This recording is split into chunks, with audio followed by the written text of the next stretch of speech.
We have any-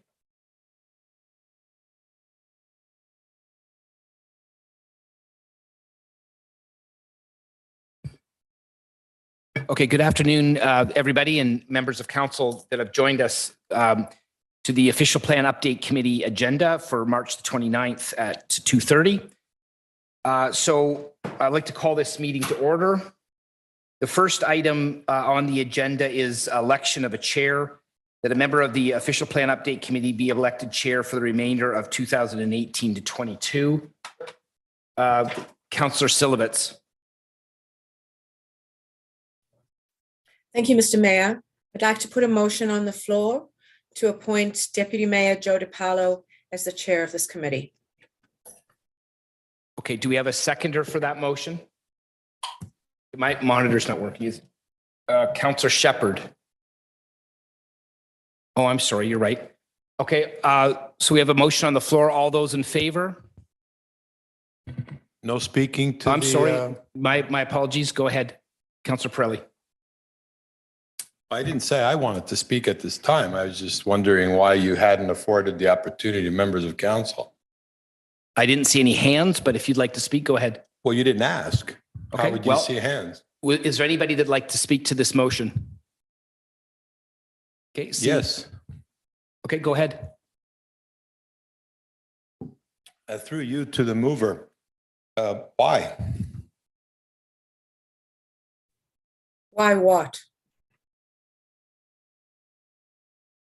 Why are you suggesting the deputy mayor, not the mayor?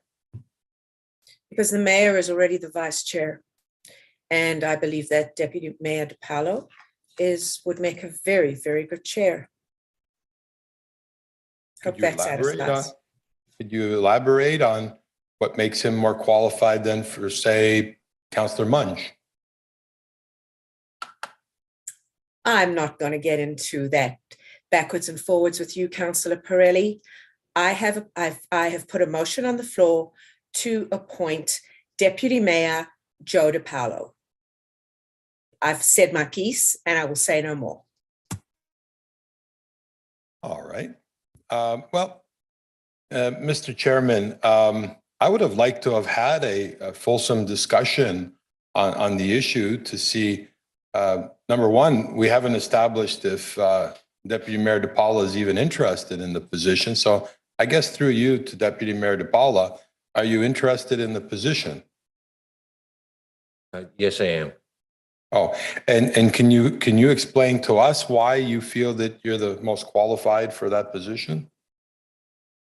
I think the chair will recognize me after you're done, and I will address that.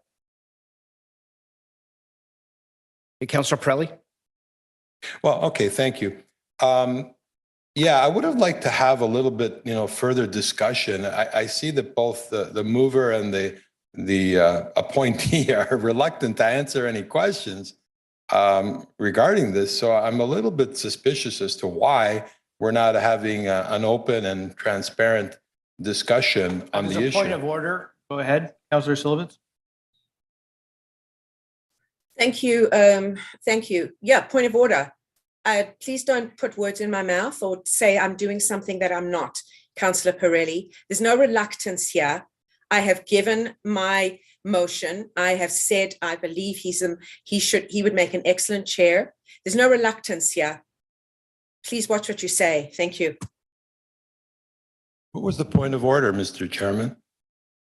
I'm sorry, I don't have, my screen is blank at the moment, so I didn't see the point of order. Oh. Councillor Barros, I think that's been explained. Councillor Pirelli, go ahead. Well, thank you. Well, so let me continue once I've been interrupted improperly, I believe. Again, I would have hoped that we had a proper, thorough discussion about this. Instead of coming out, no advance notice was given of this motion coming forward. The public hasn't had an opportunity to listen and comment on this motion. I find it very, interesting that, no policy hasn't been followed, protocol hasn't been followed. Just out of the blue at the last second, right off the hop, you just appoint somebody without a discussion. I don't know. I don't think it's appropriate. I think that, Mr. Chairman, we should have a fulsome discussion. We should look to our staff to see what kind of person they're looking for to chair this meeting.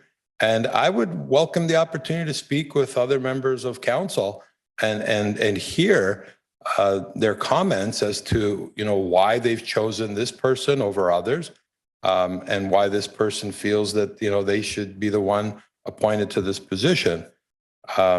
So at this time, I won't be able to support the recommendation simply because we haven't heard from all members of council who may want the position. So those are my comments for now, and we'll talk again in the next round.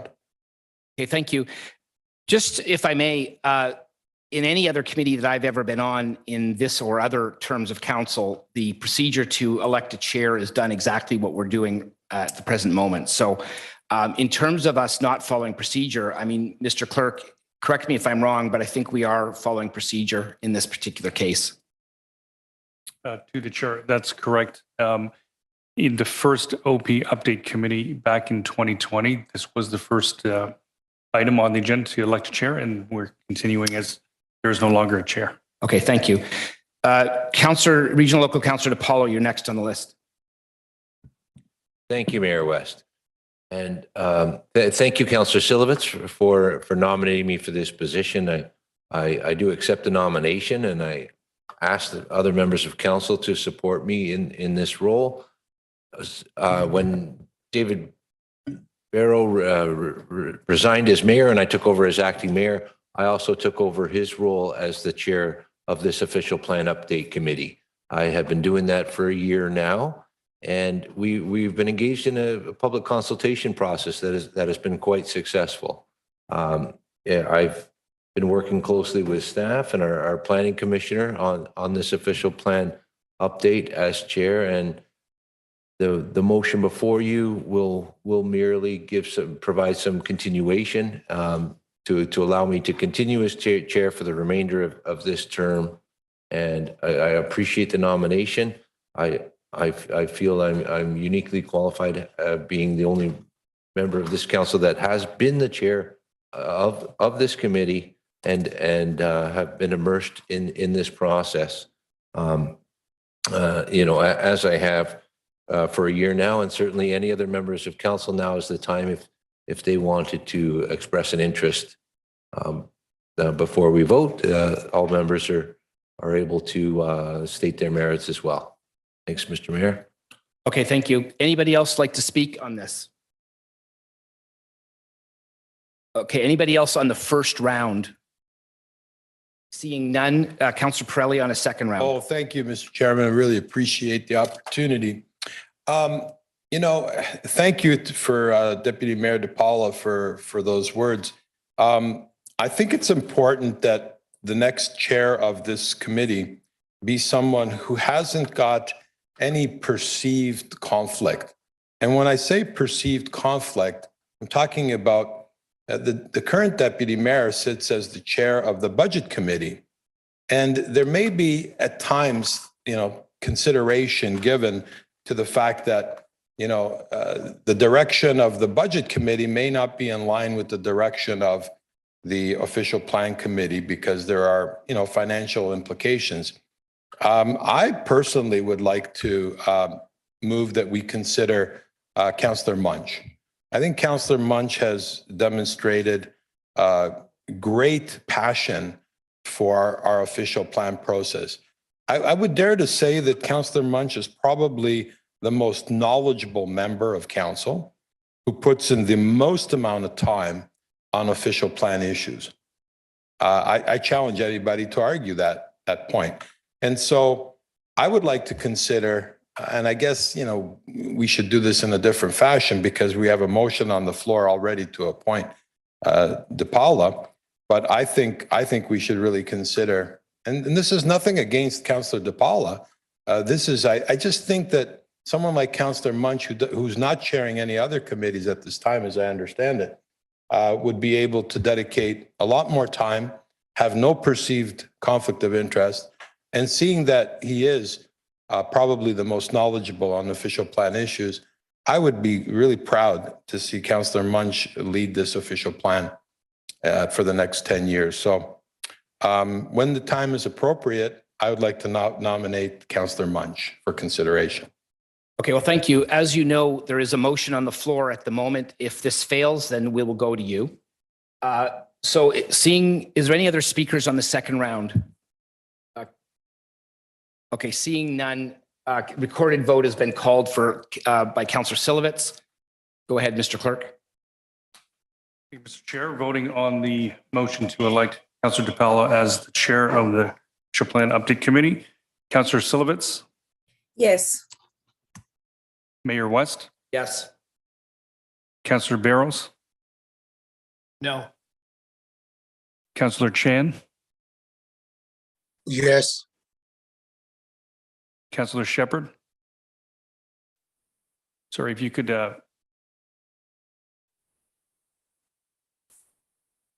take that as a yes. Point of order. Mr. Chairman, ahead, go ahead. I believe the clerk has erred. Unless there's an audio, you can't take a recorded vote with a sign. Councillor Shepherd, if you can, Yes. thank you very much. Regional Thank you. Regional Local Councillor Pirelli, No, thank you. Councillor Munch, I'll go no, I guess. No. Regional Local Councillor DiPaolo, Yes. Councillor Liu, Yes. that motion carries.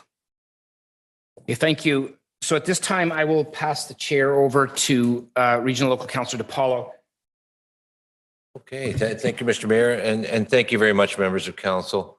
I am grateful to be continuing as the chair of this committee, and my door in my office is always open for any members of council who want to discuss anything that we deal with as we go along through this official plan update process.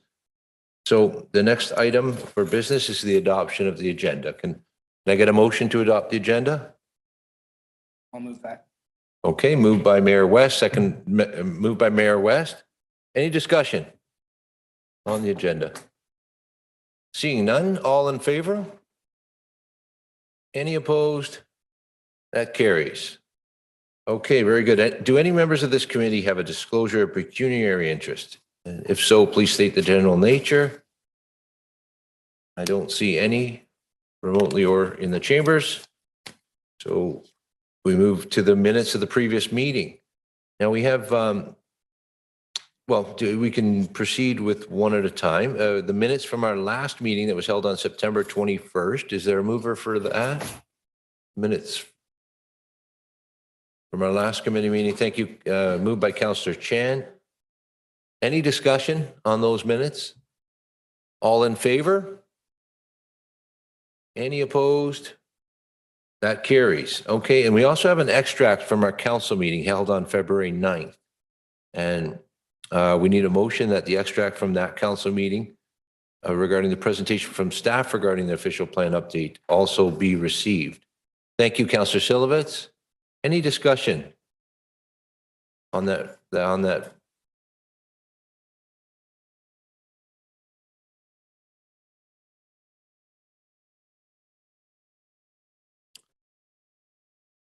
Seem to have lost our video feeds in the chambers. Sorry about that. But I didn't see any discussion, so I'm going to call the vote on the minutes, the extract from the council meeting. All in favor? Any opposed? That carries. Okay, very good. Thank you, Mr. Clerk. Okay, so now we move to our scheduled business, and the first item of business is a presentation from Sybil von Kersel, our manager of policy, Brian DeFreitas, our senior planner on policy, and Andrew Crawford. Ms. von Kersel, you're not with us in chambers, but I can see that you're with us online. Looks like you've got your presentation queued up. Go ahead.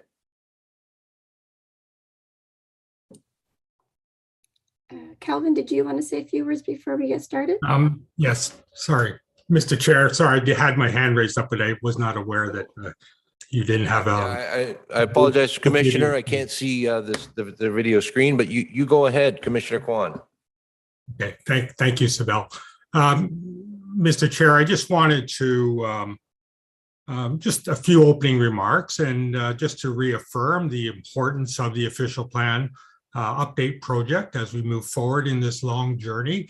The public participation thus far has been excellent, and today's presentation will, while it's a little on the lengthy side, hopefully it will generate some interesting discussion later on, and we look forward to receiving the comments of council as we move forward into the next public consultation phase, with the expectation of bringing a report later this year before the summer recess on the first tranche of OP updates, which will lead to eventually a complete re-update of the entire plan within the year. So I just want to acknowledge the hard work of planning staff and the rest of the teams which have contributed to the official plan project thus far. And I will now turn it over to Sibel and the rest of the policy team. Thank you, Mr. Chair.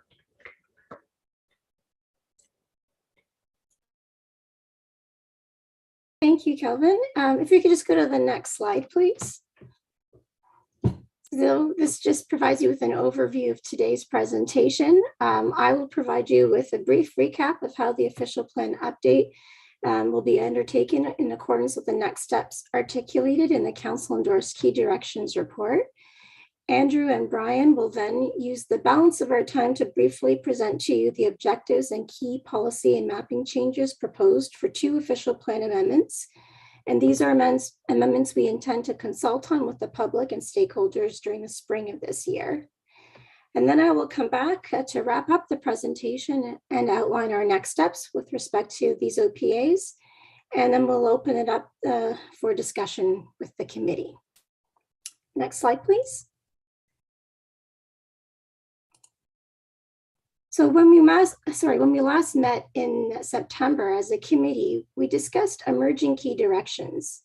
And the intent of preparing and consulting on key directions was to provide a roadmap for how we would update the official plan as a means to identify and achieve our 2041 planning vision.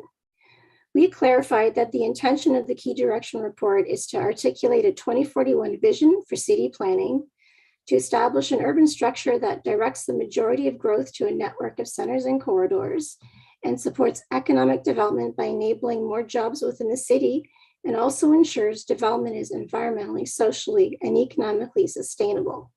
And also to address issues that are affecting our city, including housing affordability, outmigration of residents for jobs, climate change mitigation and adaptation, and also accommodating a diversity of lifestyles among city residents and workers. These key directions were presented to the public through an online survey and virtual open house for public and stakeholder feedback. The key directions were then provided in a report format in November of 2021 for public review, and then were brought to council for endorsement in February of 2022.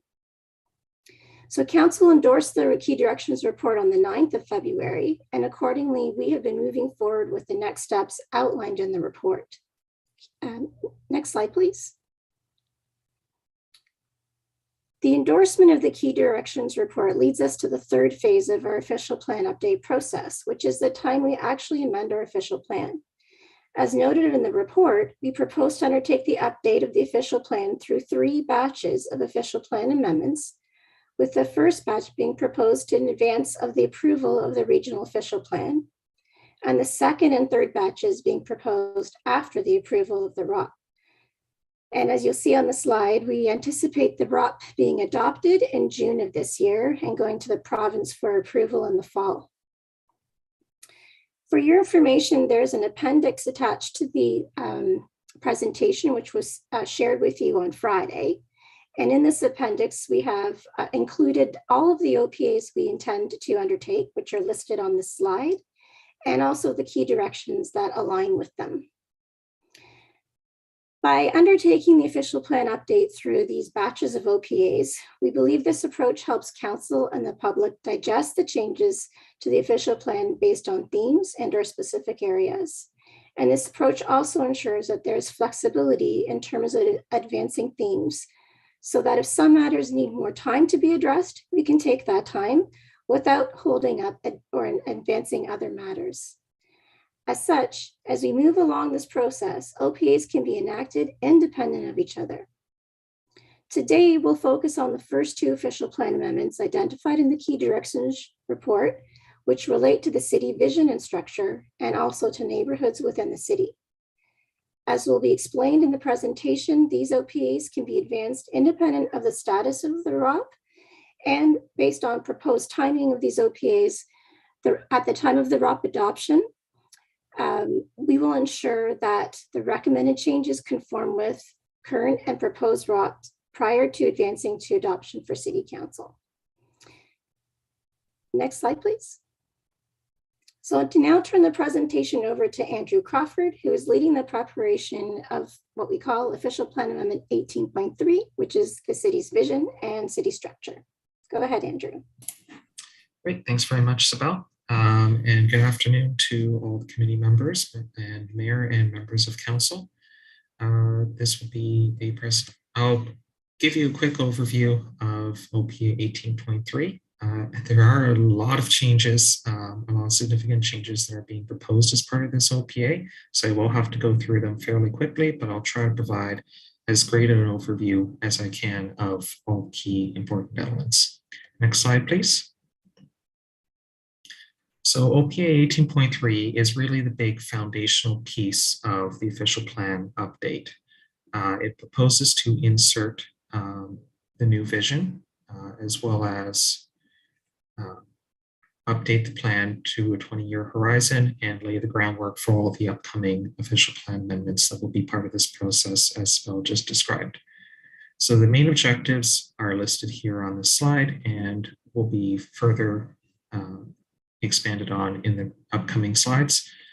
As well, 23 key directions from the Key Directions report will be addressed, relating to all the major elements of the report, including the urban structure, built form, intensification, climate change, and the technical section. And the key directions that are part of this will be are included in the appendix that was attached to the presentation. Next slide, please. So the first part and the first step of this update is really to add the vision that was adopted last month as part of the key, or that was endorsed by council last month. Vision you can see there on the screen. And as part of the official plan update, we'll also be updating the preambles and the policies within the plan to update and recognize this vision. And we'll be making a couple of other changes as well to kind of lessen some of the references to the previous slogan of building a new kind of urban, make sure that they're replaced with language that's a bit more clear and kind of recognizing the current vision and the outcomes that we wish to expect about that, and especially emphasizing the idea of creating complete communities. Next slide. So the map here on the screen here is the proposed Schedule A1 of the official plan, which we're proposing to change the title of from urban structure to city structure, both to recognize that Richmond Hill is now a city, but also recognize that the schedule covers the entirety of the city and doesn't just focus on the urban area. So a couple of the elements that are changing just at a very high level.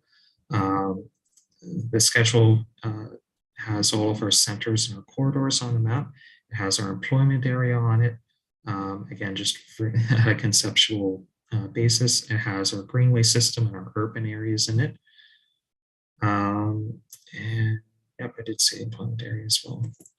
So in terms of some of the changes that are being proposed as part of OPA 18.3, we're looking at adding 2 local centers at Bathurst and Highway 7 and at East Beaver Creek and Highway 7. We're also proposing to change the Newkirk local development area at Major Mackenzie Newkirk into a local center designation.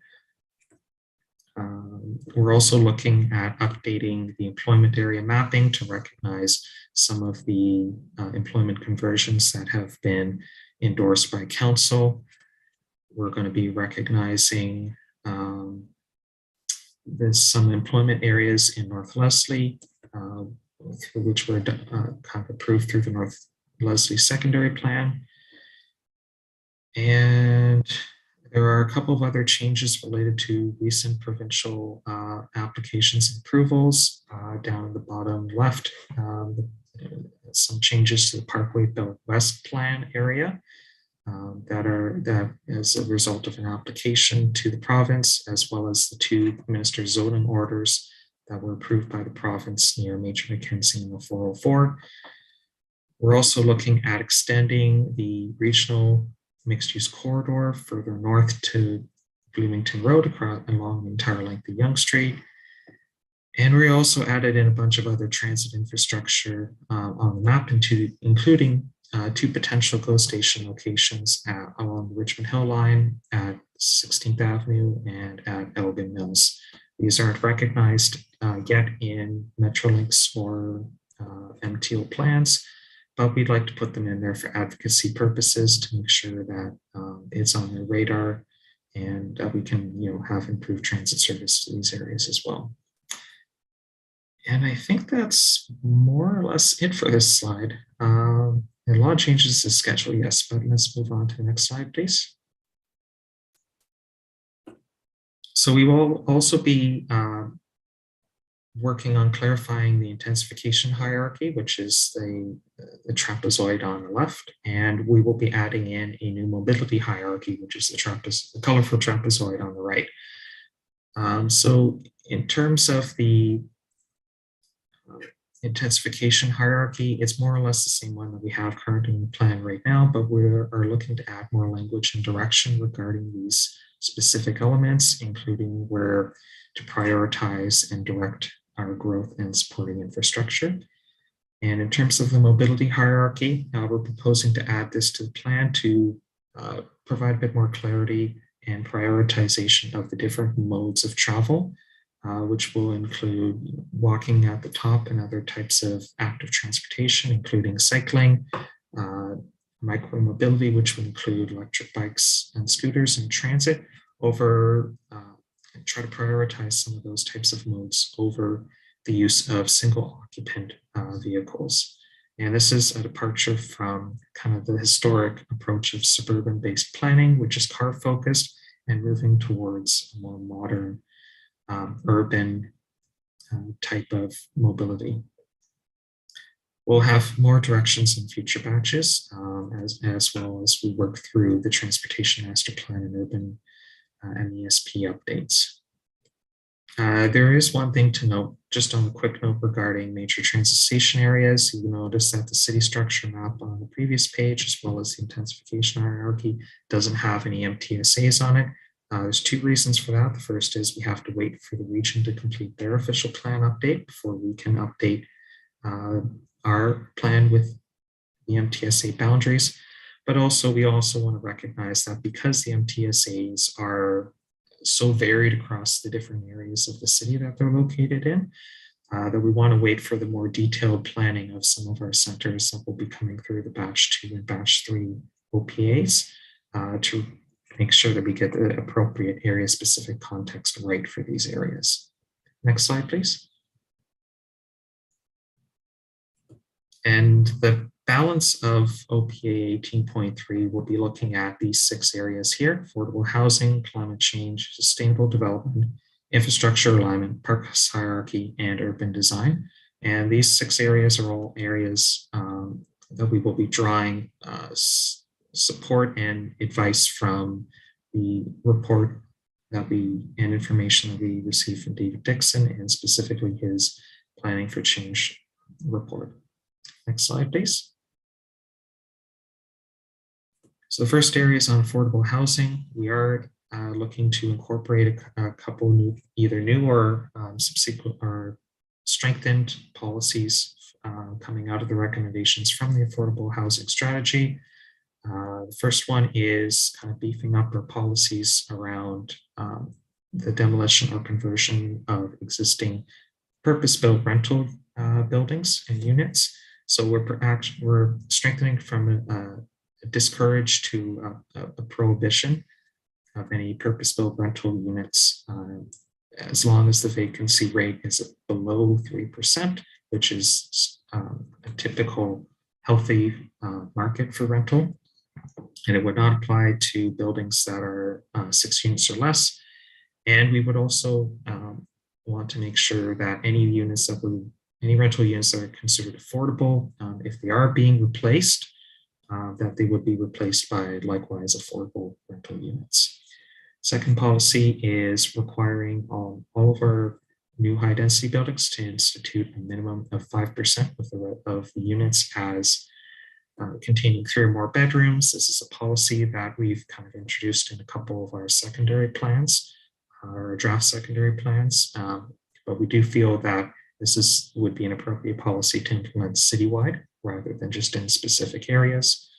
And the third one is encouragement for any surplus public lands that we can't reuse or have no use for other public agencies. If they are surplus to our needs, that they be used and prioritized for the use and delivery of affordable housing. Next slide. On the subject of climate change. So we're looking to recognize the council-approved targets for greenhouse gas emission reduction targets that were approved in the community energy and emission plans, as well as the forest canopy target and woodland cover targets that were included in the urban forest management plan. We're also looking to promote renewable energy facilities in all of our centers, corridors, and employment areas. These can either be on a site-specific level or through shared facilities within a larger area or between multiple sites. And we're hoping to work with the development industry and other energy companies to see how we can implement this policy through the official plan. Next slide. On the topic of sustainable development related to climate change a little bit, but we are also proposing in support of community energy and efficient, the SEEP plan, my apologies, to recognize the sustainability metrics program that we have in place and update a lot of our policies to reflect that, because the metrics program did begin after this plan was originally adopted. So we're just updating that. We want to also promote the use of community gardens, rooftop gardens, and vertical agriculture, or as ways that we can support urban agriculture within our city. Where am I in my notes? As mentioned, we want to speak to update a lot of our policies on sustainable criteria in recognition, as I mentioned before, of the sustainability metrics. There are a couple policies that are fairly prescriptive in there that we want to maybe move off to the metrics now that those are in place, as well as recognize any investments in technology that have really gone above and beyond and surpassed the original 2010 goals in the plans. And finally, we want to recognize the fact that we do have the sustainability metrics. We have been successfully using that to promote sustainable development. And we want to recognize that in the official plan and make sure that applications do follow that. Next slide, please. On the topic of infrastructure alignment, we want to make sure that any new development that comes in place, that we're able to support it through our infrastructure, be it parks, be it transportation and roads or transit. So we do propose to add in a new section dealing with aligning infrastructure with development approvals and making sure that any projects that are required to support the new residents and uses that would come out of new development are those projects are either built, approved, under construction, or that they are budgeted for. We're going to update a couple of our policies regarding our MESPs. When the 2010 plan was adopted, it had a bunch of area-specific MESPs. And now that we have the urban MESP, which covers the entire urban area of the city, we want to update our policy framework to recognize that. And we also are adding in a new policy within our centers and corridors to permit, in certain circumstances, the ability for development to stratify and build underneath some public roads. And that just gives a little bit more flexibility and the ability for development to happen in certain instances in the centers and corridors. Next slide, please. Moving on to parks, we are proposing to add a new typology in our official plan to better align with the parks plan, and that's adding in destination parks. These are really the unique areas in the city that have features that are not found elsewhere in the town or in the city. So the David Dunlop Observatory, Mill Pond, Phyllis Rawlson are all examples of destination parks that attract people and visitors from both all across the city and visitors from outside as well. So we just want to recognize that in the plan. And the other typology we're planning on adding is the urban plazas. These will be privately owned, publicly accessible spaces that we would encourage to locate as part of new development within the centers and corridors to provide green and open space to the residents and employees that will be in that area and help create an interesting, vibrant, and attractive urban spaces within our centers and corridors. And there will be a little bit of guidance as well within the official plan amendment to support the creation of these. Next slide. And this is the last section related to OPA 18.3, which is on urban design. And this is really in two buckets here. The first one is a couple policies related to enhancing our public realm.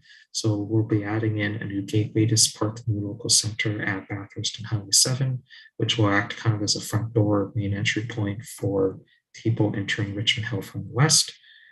We're looking at providing design standards for development as regarding the ground level of buildings, which is really the main area people interface between them. We want to make sure that new development is providing good design and good placemaking policies. We're also going to be adding in policy direction regarding above ground parking structures within buildings where it's deemed necessary due to either below ground constraints or anything like that, making sure that if there is parking within buildings, that it is wrapped with proper uses that still animate the street and avoids any negative visual impacts from seeing a wall of a parking structure. And we're also looking to clarify our angular plane policies and specify in terms of when and how those particular policies apply. So that's the quick Coles notes on OPA 18.3, and I'll pass it over now to Brian to discuss OPA 18.4. Thanks very much, Andrew, and good afternoon, members of the committee and members of council. Shifting gears now, we can quickly discuss what is being proposed for consideration under OPA 18.4 that deals with neighborhoods. Next slide, please. During the Key Directions development process, we spoke about issues such as affordable housing, economic development, and climate change. From a neighborhood's perspective, to address these issues, we talked about such concepts as work from neighborhood, gentle density, and missing middle housing.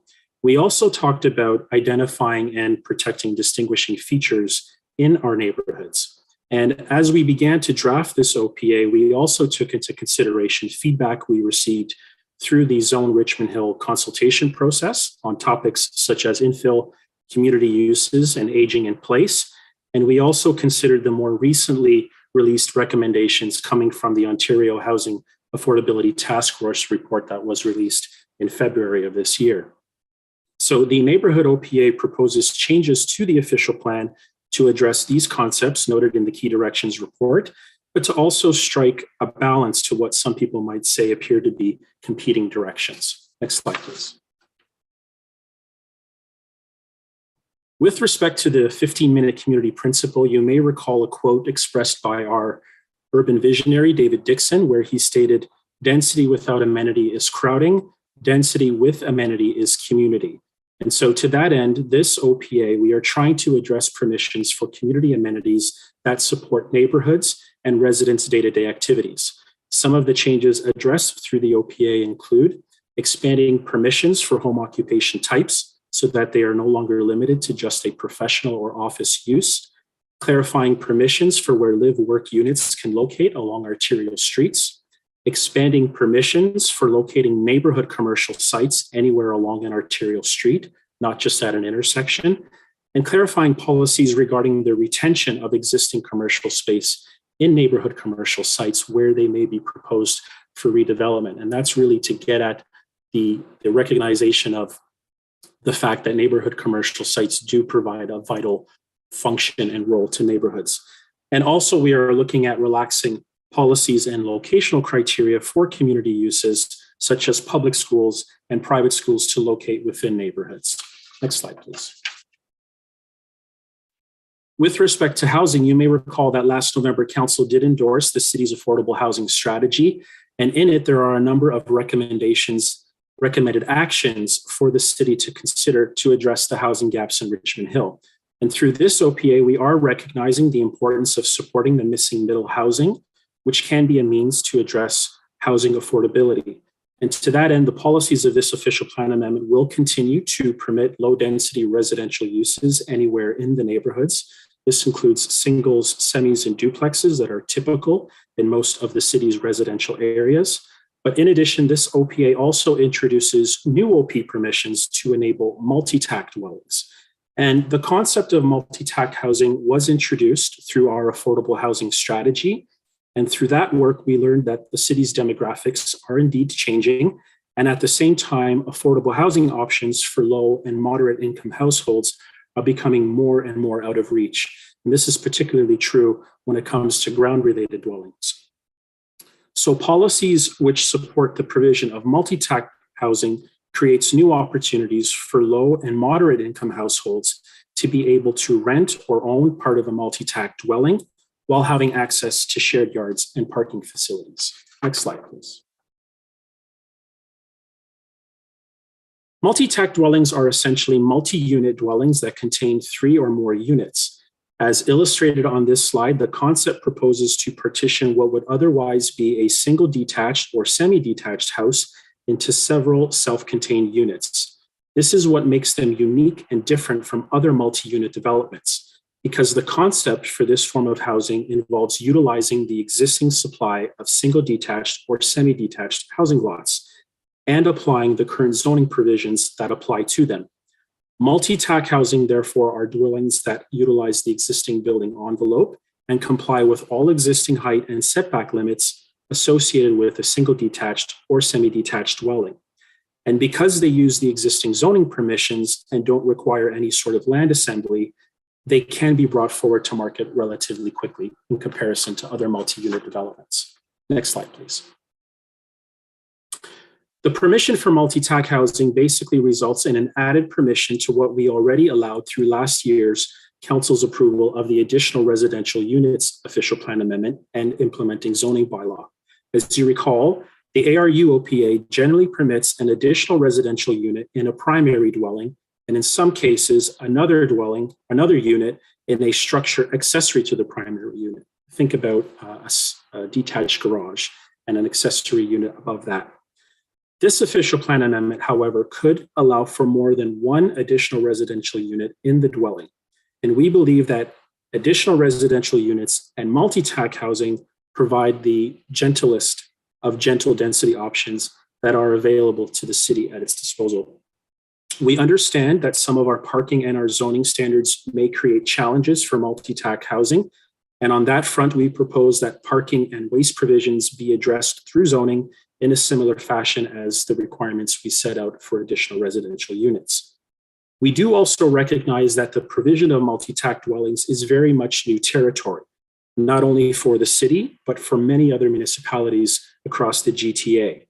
However, we are responding to the feedback we have received thus far on the need to create more housing options while at the same time trying to balance the change this can bring to neighborhoods. And on that basis, we are considering a number of options for how we can enable multi-tact dwellings, including we can consider permitting them only through the conversion of a single detached or semi-detached dwelling, i.e. no new purpose-built multi-tact. And or in terms of location, we can consider allowing this form of housing as of right across the whole of the municipality, or we can limit this form of housing to certain geographic areas, which we would need to determine through consultation. And so it is over the next couple of months that we would like to consult with the public and the stakeholders on all of the options on multi-tact dwellings noted on the slide. Next slide, please. Infill development is also a means of providing housing options and housing affordability, as well as small-scale intensification throughout the city. Infill areas are generally areas within neighborhoods that have historically been experiencing incremental lot creation for single detached dwellings, mainly through backlot plans of subdivision. And historically, we have referred to these areas in the official plan as priority infill areas. And we do see the need to continue to acknowledge these areas in the plan for a few reasons.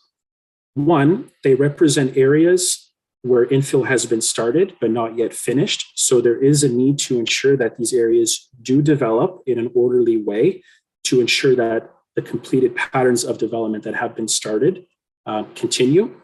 Second, these areas can also support gentle density through infill lot creation, and the city can be in a position to strategically direct infill to areas that are well suited for it. Many of these areas have already been studied and do have a council-approved infill study or tertiary plan that's been approved by council. And so we think there is merit in carrying those studies forward to provide guidance for development in those areas. And lastly, through this OPA, the city is identifying new priority infill areas that reflect areas of the city that do have development potential. Some of these areas were once former industrial areas that were converted through the 2010 official plan, and where we know that there has been interest expressed. These areas represent opportunities to develop infill, either for the typical low density single detached development that we are common and know that have been happening in the city, or they do also represent opportunities to develop medium density development subject to the policies of the plan. Next slide, please. Beyond infill lot development, the official plan also speaks to the provision of more dense housing types, such as townhouses, triplexes, quadplexes, and walk-up apartments, which we call medium density in our official plan. But what this really does constitute is the missing middle housing, which is depicted on the left image on the slide. And while this form of housing is permitted within the centers and corridors, right now in the city's official plan, the city's OP does provide specific criteria for how and where these forms of dwellings can be accommodated within neighborhoods. The text shown in green on this slide highlights the key changes we are proposing for the official plan in relation to these housing typologies to help facilitate their development and in locations that are well suited for them. And on that basis, we are proposing to continue to allow for this form of development to take place as of right along arterial streets where transit is frequent. However, in terms of this type of development occurring in the interior of neighborhoods, a key change for the policies is to shift the onus of preparing a study to support this type of development from a city-initiated process to one that is proponent-driven. And in doing so, we can continue to allow medium density along collector streets where the site is near transit and where the development is supported by a study provided by a proponent and approved by council. And on local streets, we can continue to allow for medium density where this form of development already exists and provided a study is prepared by a proponent of development and approved by council. So through this OPA consultation, we will want to confirm that our approach to both the studies and the locational criteria does indeed strike the right balance in providing more opportunity for missing middle housing, but also preserving the distinguishing features of neighborhoods. Next slide, please. And speaking of distinguishing features, this is the last slide I will share with the members of the committee with respect to this OPA. Up until now, I have focused on policy updates that address how we can intensify our neighborhoods and bring amenities closer to them. This slide speaks to the other side of the coin on how we can consider and how we can ensure that the elements we all love about our neighborhoods, what we call character and distinguishing features, are not lost. And the Neighborhoods OPA aims to address these considerations by requiring development to be a good fit and context sensitive, ensuring that development is compatible and can coexist with the surrounding areas, but also recognizing that neighborhood character should not be viewed as something static. Rather, it is ever evolving and it can be shaped by qualitative physical and social attributes.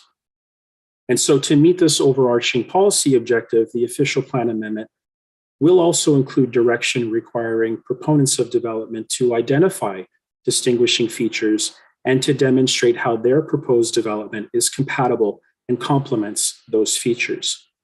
And when we are evaluating development applications, and even when updating our zoning bylaws, we will be updating our official plan policy to clarify that consideration will be given to the matters that are listed in the black box on the right hand of your screen, which does speak to things like the patterns of streets and blocks, the size and configuration of lots, the height and the density of nearby dwellings, setbacks, the patterns of yards, mature trees, and the conservation of heritage buildings, structures, and landscapes. Again, speaking to the need to ensure that we are looking at the distinguishing features that make up the uniqueness of our neighborhoods across the city. Next slide, please.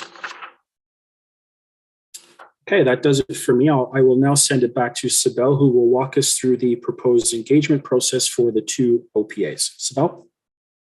Thank you, Brian, and also thank you, Andrew. Sorry, I'll just get my video back up. So over the next couple of months, we will be engaging in earnest about these two official plans. We'll want to confirm with the public and stakeholders that we are indeed meeting our objectives with respect to these two amendments, and that we've laid the proper foundation for future amendments, and that we are fostering 15-minute complete communities and beginning to address our affordable housing, climate change, mobility, and economic prosperity interests. Next slide, please. So for these two official plan amendments, we will engage with all partners. However, the ones in purple are the ones that we've identified as most likely having an interest in these official plan amendments. And to that end, we're proposing the following engagement opportunities. Next slide, please. Some of you may be aware, in early March, we started our engagement with an awareness building event we called Walk and Win.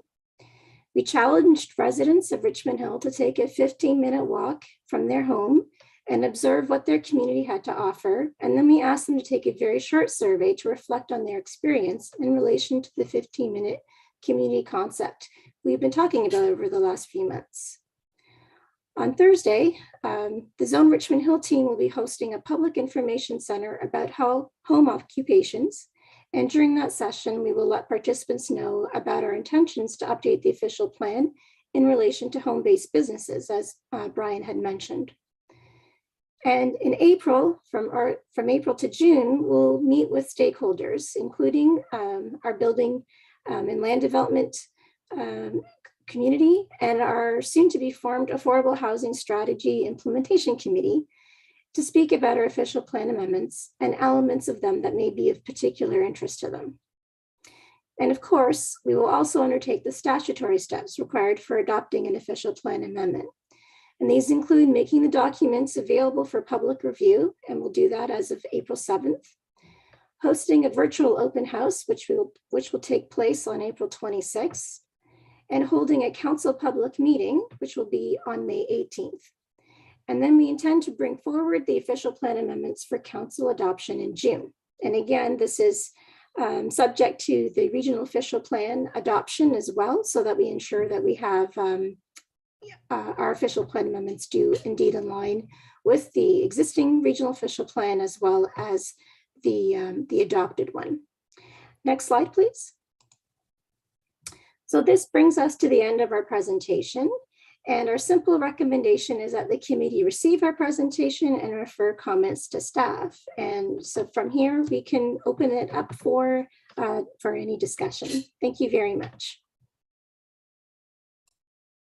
Okay, thank you very much, Ms. Van Kersel and Mr. DeFreitas and Mr. Crawford.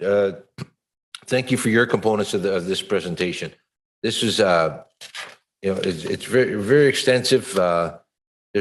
There's a lot that we're taking on in the official plan update, but you're breaking it out into manageable chunks for the benefit of this committee.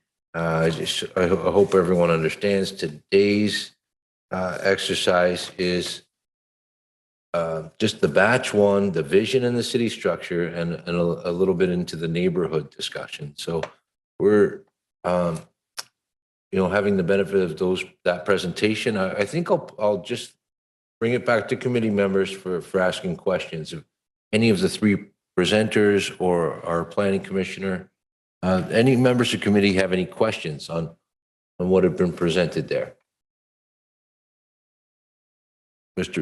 Councillor Munch. Good day. This is a pretty big chunk movement from what a lot of people will not be able to understand the ramifications of. And I'm wondering, specifically looking at the choices that we're making, A, B, and C, and the type where we're going. And there's a number of different community groups who have a different viewpoints on the vision of this city. And my concern is that as we go down this process, we're going to be engaging certain segments of our community, but not the entire community. Because of that, I'm wondering how exactly are we going to communicate a aggressive change? Because, so I'll start with there. How are we going to communicate with the public? Are we going to do just our legislative requirement? Or are we showing a real vigor in how we're going to engage a lot larger stakeholders? Ms. Van Kersel? Sure, through you, Chair. As I mentioned, we started with the public awareness raising with the 15-minute walk and win initiative. So that was intended to start to bring more people in terms of being aware of the official plan update and also being aware of their community. We have a very extensive notification list at this point. Over 600 people are on our notification list. There's also a subscriber list, which is a link to our official plan update webpage. So whenever we have an event, we do send out emails to everyone that's on the notification list, the subscribers list, and we do a lot of promotion of the events as well through LED signs at community centers, newspaper advertisements, digital advertisements, social media, Twitter, Facebook, and of course the front page of our city's website in order to promote the next step in our process. So all of those things you'll start to see on April the 7th, the promotion of the upcoming virtual open house. And as I mentioned before, on our webpage, we will have both amendments in print so that people can actually have an opportunity to review what the draft amendment looks like in advance of the public open house. And of course, at the public open house, we'll make a much more extensive presentation of the amendments to help people to understand the intent behind policy changes and what are those policy changes. And of course, at the event, there will be an opportunity for question and answer. We also, on the slide, you may recall, there were a few stakeholders we had identified that we would be reaching out to. And we've also made the commitment that if there's any community groups that would like to meet with staff, that we would arrange time to have those more one-on-one type meetings. And so, we're doing, our best to promote the proposed amendments, and we are open for discussions. And we purposefully decided to have a 3-week window between the virtual open house and the council public meeting, specifically to have those kind of stakeholder meetings, interim meetings, so that if people do want to come to the council public meeting and make delegations, hopefully they'll have had an opportunity to meet with staff in advance to get any kind of clarification that maybe they didn't receive during the virtual open house. So I hope that answers your question, Councillor. Yes, thank you. When we send the communications out, does that include to the individual members of council as well directly? Have we received communication on these? Those will come out on April the 7th. So, thank you. So are all communications are going to go out, is each member of council going to receive specific emails informing us of what the communication is?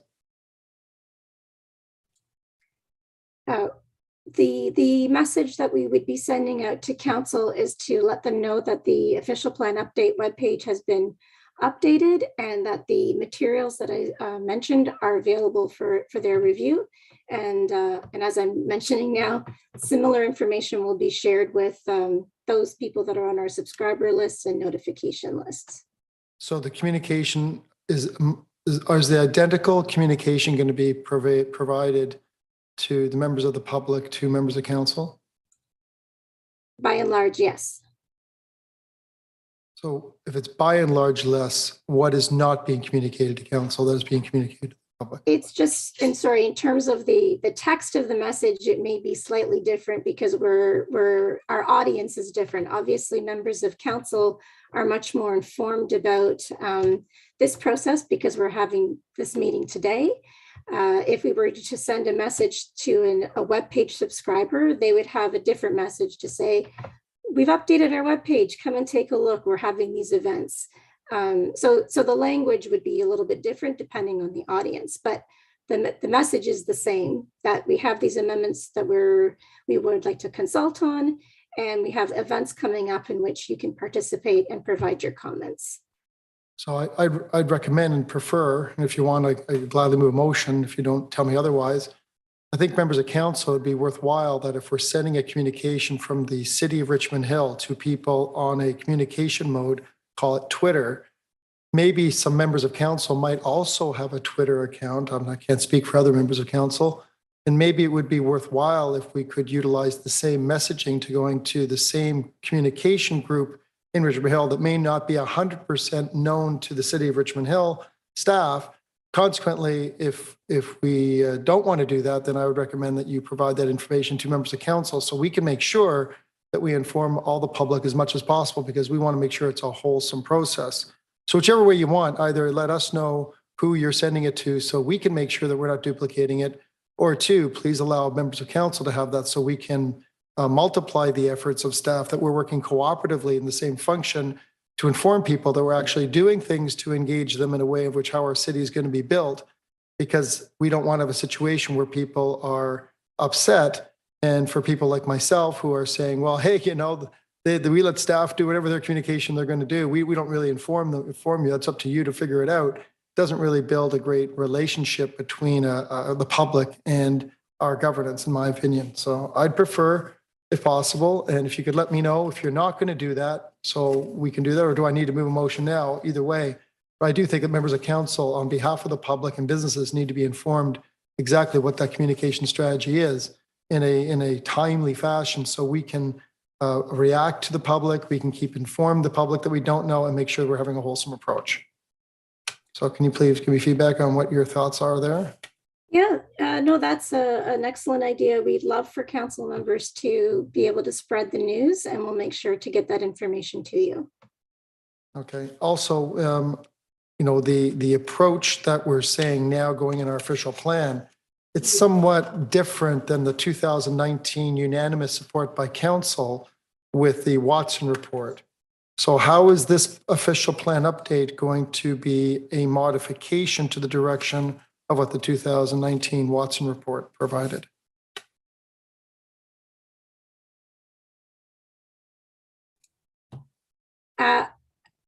Through you, Chair, I'm assuming you're talking about the growth forecast from Watson. They do a lot of different reports. I just want to make sure we're talking about. Yes. They did the Watson. I'm only, well, are you aware of this? So let me answer that. I only know of one that Watson report is doing on the DC update. Are you aware of other reports? Because I'm not.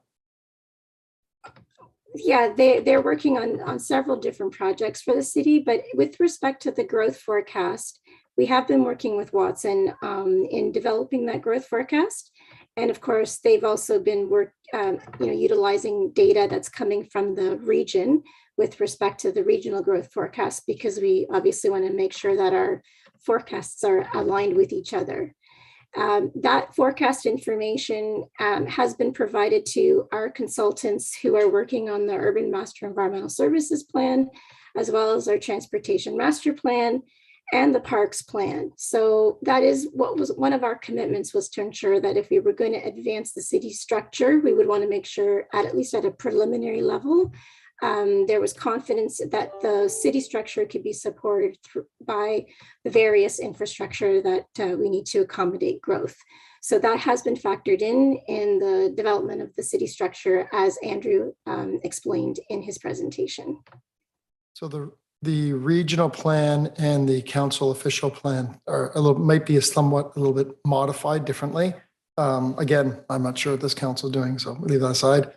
With regards to our growth plan and our DC targets, how are we aligning our DC revenues if we're adjusting what this council did in 2019, looking at the growth and the DCs? If we're doing this plan, are we informing the public and others about the cost? And is the budget chair aware about that? I mean, I guess I'd like to ask the chair there, through you, the chair, what is your position on the changing of the DCs? I mean, like that should be something the council should be discussing, no? But I don't think there's any changing that's of the DCs that's going to happen, but certainly a future report by Watson, the next DC study will reflect these changes that we're making today through this process. Everything before this official plan update happens is based on our 2010 official plan. And when this is adopted and this process is completed, then we are going to adjust all our, the DC studies and our projections and our proposals. Once the region has adopted their official plan, and then we have an official plan, then we're going to have a clearer picture of our forecasts and our development charges, needs, and requirements. Do we have a budget that we're expecting if we were to meet our forecast targets? We're done the 4 budgets that this term of council is required. There'll be a new term of council elected, and there'll be a new budget process for 2023. If we go forwards with infill development, how is that impacting our DC charges and our revenues? If we grow intensification with our numbers in infill versus high intensified corridors, how is that affecting our revenues? Well, that's a good question, and it's something to consider. I mean, I'll put that to our experts. What different built forms, how they affect development charge collection by the city. I think that's a good question. We'll make that as your final question in this round. Your time's run up. You want to put that out to any Is my time running out? I didn't see that. professional staff? Well, again, I didn't see my time was Brenda, up. while you're asking that question, I think. How's my time up? Mr. Clerk, is there, you got 9 seconds left. You got 9 seconds left. I don't know how I hear you. I'll just stop types the of- questioning. I'll just stop the questioning now because nobody wants to do it. That's fine. I just think it's funny that we do a unanimous thing at council. We don't have a revenue stream. I see parks here, but we're reducing our parks investment. We're going out to the public. They don't understand the ramifications. But if our chair and members of OP council don't want to hear about this, I'm fine with that. We'll just let it play out. Well, we do welcome your questions. We do want to provide you with answers, Councillor. Anyone else have questions? Oh, I'm sorry, Mayor West, and then Councillor Silovitz. Thank you. Okay, I thank you for the presentation. This is a hugely complex exercise that we're going through, and I'm very cognizant of the work that the staff is doing. So thank you for all of that. So I have a couple of concerns. This whole concept of gentle density, and I think one of the comments that was made by staff was saying, this is new territory. I do understand the benefit that, you know, this gentle density and multi-tact housing could possibly have on affordability in housing, and that is an important goal, obviously. So I'm not suggesting that we not do that in any way, shape, or form. I guess what I'm asking for, though, is some reassurance and some clarity that the locational criteria for a situation where they, you know, somebody would want to put in a multi-tact home or, you know, other forms of gentle density within an established neighborhood are such that, you know, the character of the neighborhood is still going to be maintained. And I do, before I ask that, I do appreciate the fact that, you know, you had said that, you know, we need to define, you know, that character of a neighborhood is not static, it will change over time and so on. But the reality is that, you know, when people buy in certain areas and make their home in certain areas that are established neighborhoods, they're really not, you know, the expectation as to how that community will change and in what way is really quite, you know, a sensitive issue. So can you give me some idea on what kind of you know, criteria we would be able to, or policy criteria we'd be able to apply to make sure that in fact it does fit well into the community?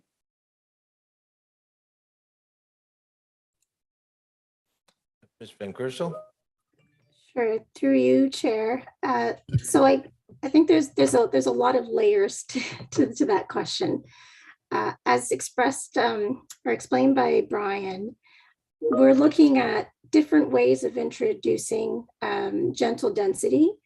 And in some cases, we're recognizing that there can be some locational criteria in terms of where and how much gentle density could be provided. And as Brian explained, and even with something as simple as the multi-attached housing, we'd like to consult on 4 options and see what kind of a response we get in terms of how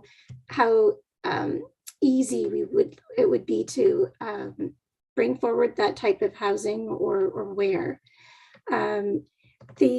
We are trying to find the right balance in terms of providing for more affordable housing within our neighborhoods, while also protecting our neighborhoods, or, you know, ensuring that we keep the things that we cherish ongoing within those communities. And so, in addition to allowing for certain types of development to happen in specific areas, there's policies that provide direction in terms of how we evaluate new applications that maybe don't have that as of right permission.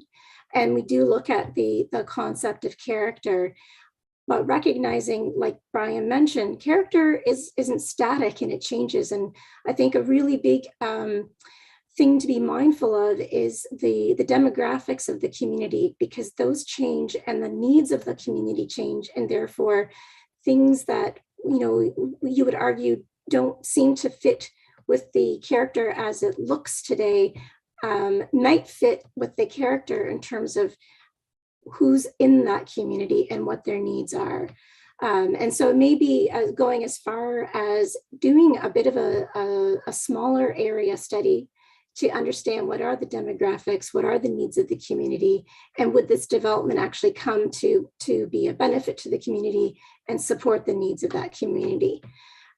So there are some kind of physical characteristic policies updates that we're proposing for, you know, for how we evaluate a development application, but there's also the social and kind of cultural and economic analysis that we want to also factor in before making a recommendation for a decision.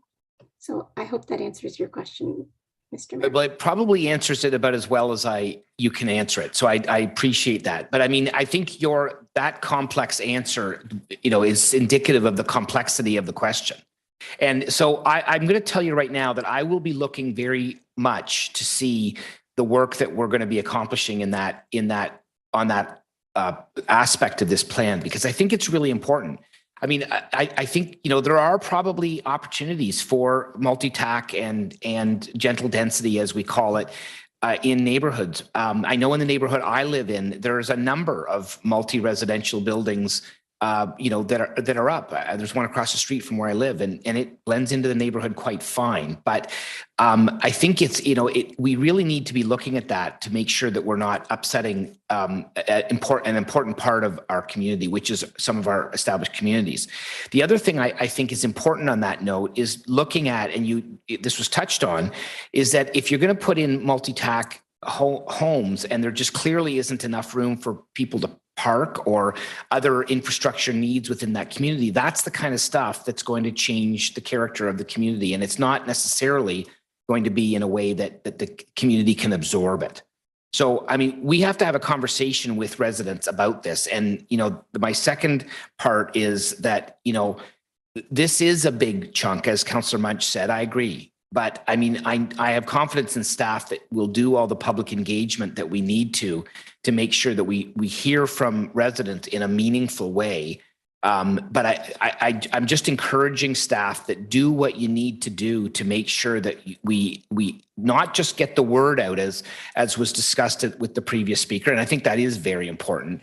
But, we need to be really proactive here to make sure that, when this comes back to council, we as council members are confident that all of the T's are crossed and the I's are dotted. And I think that's really important. So anyway, I'll leave it to staff. I do trust that, we've done this before. And I will say at the beginning of your presentation, Sybil, you had said that, we've got really good consultation up to this point, and that gives me a great deal of confidence that we'll be able to continue that as we move forward. So anyway, thank you for the presentation. I think this is obviously very important, and it's being done in a good process. So we need to continue to do that and come out the other end of the pipeline with a good result.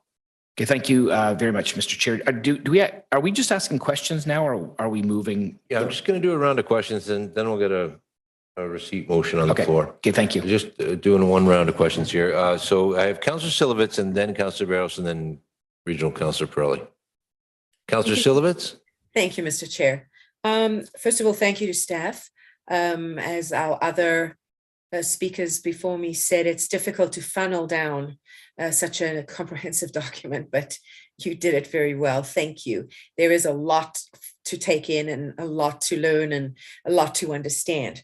I just have a couple of questions to you, Mr. Chair, to Ms. Von Kersel or anyone of her team which would like to answer this. Just let me go through my notes here.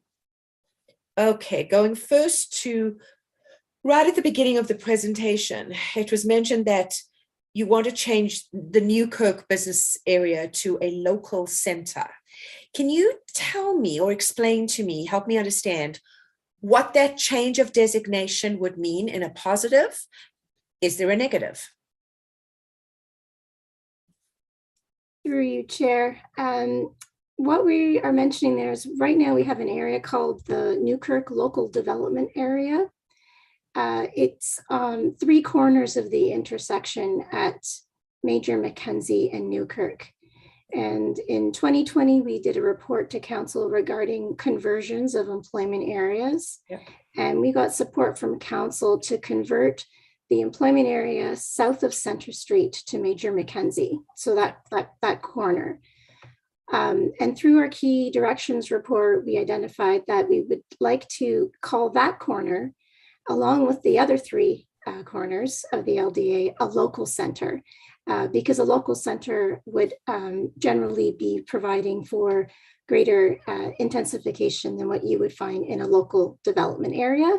And it supports the GO station that exists at Newkirk and Major Mackenzie.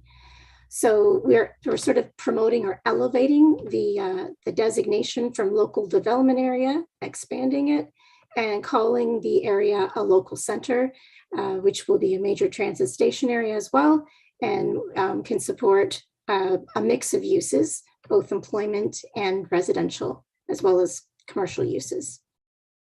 Thank you. I appreciate that. That definitely helps me understand it a lot better. And I do support that, as I did before.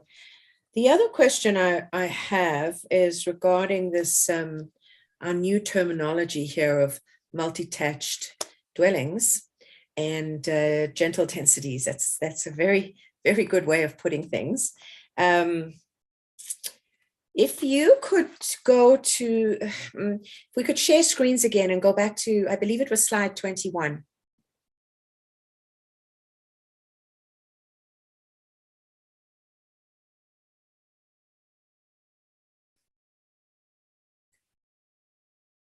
Thank you. That's the one. Thank you, Carly. So I support this, but with a caveat.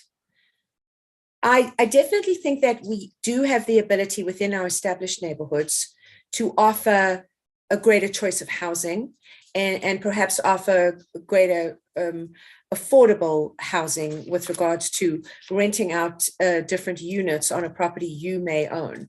If your house or if there's a garage, or you can put another garage at the back to another dwelling at the back to accommodate such. I'm not against that at all. What I am very concerned about is in our very established residential neighborhoods, there is already a lot of concern over infill development.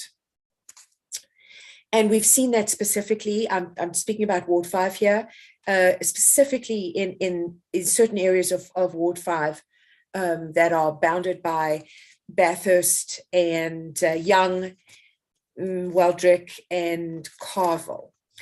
So there's so much concern there already. I would like to know, how are we going to approach this? Because it's a great idea in principle, but if you start looking at it at a drawing board, I would be very concerned about the mix and match effect that you would have on an established neighborhood. I mean, many people say they don't like cookie cutter neighborhoods, which is what developers mainly build. But this becomes more of maybe it could become a patchwork. And it may not be what people, long-term residents want in that neighborhood, or what some new residents moving in understand is going to happen to that neighborhood. So in order to maintain the integrity and the look of this neighborhood, what are the specifications that are going to come forward briefly in order to make sure that we are protecting the integrity and the nature of these existing neighborhoods? Through you, Mr. Chair, to Ms. Van Kersel. Through you, Chair. Great question, and I think this was what Brian was trying to explain. We're actually proposing sort of 4 options for how we may introduce the multi-attached dwellings. So one of the options is that it only can take place within an existing house. So it's not a new build. So you're partitioning an existing house. And so from that perspective, you wouldn't see, there's no physical change from the street perspective in terms of what that house looks like, because it's the existing house. It just simply has a partitioning happening within it. The other thing is, as it is expressed on this slide, we would be using the same zoning standards that you apply for a single or semi-detached house for a multi-attached house. So it's the same building envelope.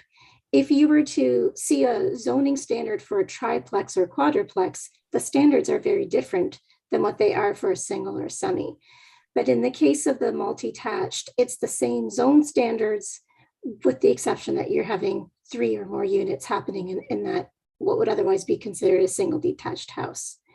And so another option is that you could do a new build as long as you stayed within those zone standards, the same side yard setbacks, rear and front yard setbacks, building heights, and so on. And so that's another option. And then the option may be that those 2 options can occur anywhere within the city where a single or semi-detached zone is in place. And a 4th option may be that you look at only converting, but in specific areas, or allowing a conversion or new only in specific areas.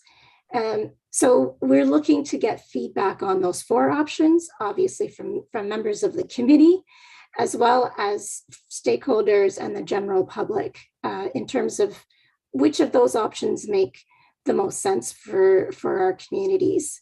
And that's definitely something that we want to hear from everyone before we proceed with a policy change in the official plan. Thank you. I appreciate that. I just wanted to bring that to everyone's attention, because for me, that's the red flag in this entire discussion. And I think what we have to be sure that we avoid are boarding houses, because that can very easily happen in a situation like this, and it will most definitely change the integrity of the established neighborhood. And as Mayor West said, there are other infrastructure demands that we have to be very, very aware of, that being parking standards and garbage removal. One more question that I can sneak in here, I believe. When it comes to this new approach of affordable housing, who's going to be responsible for rent controlling? Through you, Mr. Chair, because I'm concerned that, because while this may be affordable housing, rents also go up. So how are we as a municipality going to be able to sustain something that is affordable and it doesn't go out of control? Thank you. Okay, thanks, Councillor Silivitz. I'll put that out as your last question for this round. Yeah, And my last one. Thank you. Commissioner Kwan or Mr. Van Kersel, do you want to take a stab at that?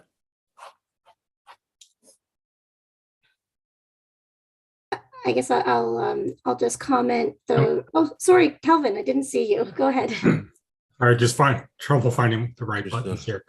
Through you, Mr. Chair, I'll let Ms. Van Kersel get into maybe some further details, but certainly the idea of any rent controls, I'm not using the term in the same manner that it's maybe used in other jurisdictions, but we have to be conscious of who has the authority to control rents, or what the rent making units affordable looks like, and that ultimately that will become a decision of this council in cooperation with other public jurisdictions.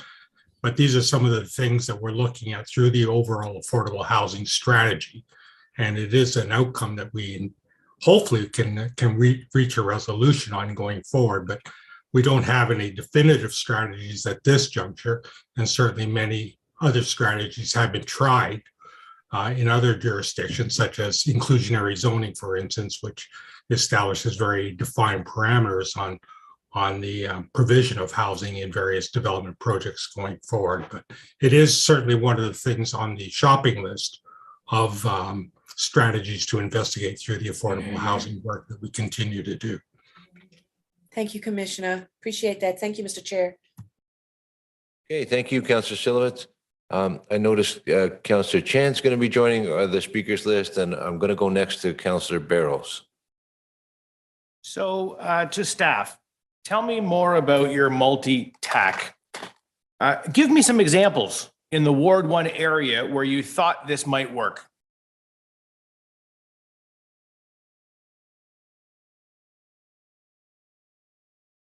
Ms. Van Kersel? Sure. At this juncture, we've looked at it as a conceptual option. We didn't specifically say, here's how it's going to work in the individual wards. Certainly, we have to be mindful of the building envelope and how many units it could actually accommodate. Some houses may be too small to be able to accommodate more than 2 units, just by virtue of the building envelope that's attributed to it. So, there's some practicalities. There's also the question of parking and whether you can facilitate parking for the additional residential unit where we do have minimum parking requirements. So it does, it will vary in terms of where physically they can be accommodated. And like I said, we did not do a ward by ward analysis to see, whether that opportunity presently could be accommodated. So Ward 1, Oak Ridges aside then, perhaps you could give me an example of where in the city of Richmond Hill you've seen a subdivision where you think this might work. Well, there are subdivisions now that have some fairly large homes on located within them that with large driveways and parking garages, and those would probably be ones that could certainly accommodate more than two units within the house. So unlike the mayor, I don't seem as excited about this. I'm thinking what you're talking about is you're talking about Bayview Hill. You're saying that Bayview Hill is a great opportunity. It's got lots of big houses, large driveways. This would be a perfect opportunity to split them up, to put a number of families in there and say, hey, look, we've got housing affordability now, and we're going to completely take away from the neighborhood of what Bayview Hill is. I can tell you right now, Mr. Mayor, if you want to come and push this idea in Oak Ridges, it's going to be met with fierce opposition. Point of This order. is- Mayor West, point of order. There's nothing I've said, Councillor, that would lead you to believe that I'm pushing an idea. I would ask you to not use language like that. Thank you very much. Okay, Councillor, no need to direct your comments at any specific member, just through the chair. Go ahead. You were right, Councillor Barrows. Mr. Chair, if the mayor is going to accept this in the ward that he currently lives, good for him. But this isn't something that I can accept in Oak Ridges. I don't believe this is something my residents are asking for. And much to the Bayview Hill example, you take a look at the Beaufort Hills subdivision, a lovely estate lot environment. I can't imagine landlords purchasing some of these larger homes to split them up into 4 different apartments, renting them out, and then having cars strewn all about the driveways so that we now create apartment buildings in houses. Come on. And the fact that staff can't actually give us an example of this is just conceptual. It chokes me up to even just think about it. So no, for me, it's a non-starter. If the conversation was for new builds, we would be looking at working with developers to perhaps entertain this at the new build. I can get into that because now we are having people saying from brand new, this is what we have. And if you want to live in that kind of environment, great. You can purchase in that environment. And if you don't, you don't. But to all of a sudden suggest that Bayview Hill or Beaufort Hills is going to be broken up with these intermixed in between, I'm sorry, it's not something I can entertain. Just as another side note, Mr. Chair, when it comes to the whole official plan process, it's discouraging. It really is. We hear so many councillors talking about all these great opportunities. It's wonderful. Well, you know what? We do these plans over and over and over. And so often we get it wrong because we're not following the market. We're thinking outside the box, we like to say, but that's not actually what ends up to fly. Then we stand back later and indignantly say to people, how dare you offend our official plan, when people have to then come to us to build what the market's demanding and get an official plan amendment. So I only say that so that we can all kind of keep our focus on also finding what the market's looking for, not just what we think conceptually would be a great, fun idea. We can see this example playing out time and time again with our downtown core. And when I say downtown core, I don't mean the Oak Ridges Center. It's there also, but I'm talking about the downtown historic core in Richmond Hill. I have heard mayors over years say, we need to revitalize the downtown core. But yet then they put restrictions in place in the official plan that people who own property there go, you're saying one thing, but you're doing another. You're saying you want to redevelop it, but you've put all these constrictions in the fine print that don't allow me to build something that I can then turn around and make money on. And let's be honest, folks, profit's not a dirty word. I don't believe they're trying to gouge anybody, but have you taken a look at the cost of land lately? People need to see a return on their investment or they're not going to build. It's just a fact of the matter. So we need to get out of this conceptualizing and actually get into realizing the realities of what we have in front of us.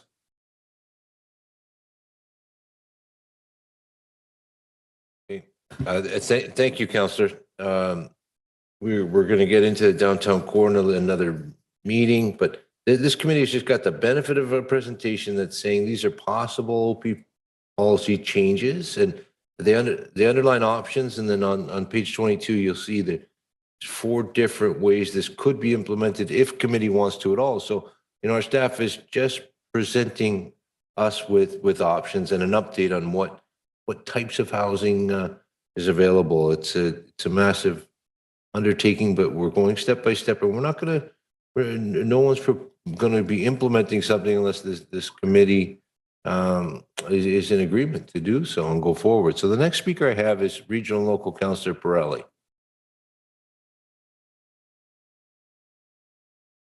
Well, thank you, Mr. Chairman. Thank you, staff, for the presentation.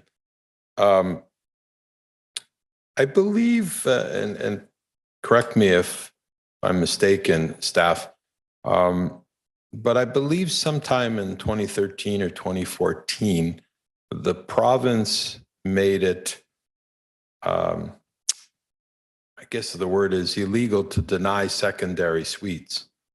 And therefore, by making secondary suites legal. And this was an attempt to increase housing affordability and housing stock and a variety.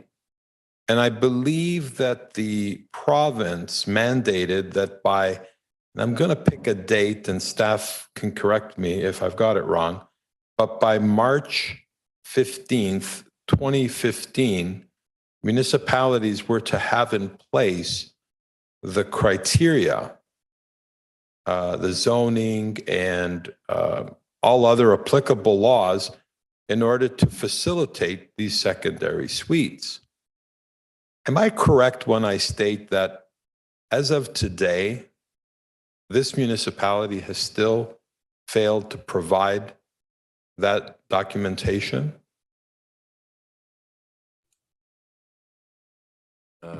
Mr. Kwan or Ms. Van Kersel? Yeah, I can answer that through you, Go ahead. Chair. In April of last year, Council approved Official Plan Amendment 22, which does permit the second unit in the primary residence, and in most areas where that's permitted, you can also have a unit in a structure accessory to that primary residence. And we also concurrently amended our zoning bylaw to enable that. So those policies and regulations are in effect in Richmond Hill as of April of last year. And thank you, Ms. Van Kersel. So it took this municipality on a direction from, and I'm not picking on this municipality, but maybe others as well. It took approximately 6 years in order to get that implemented.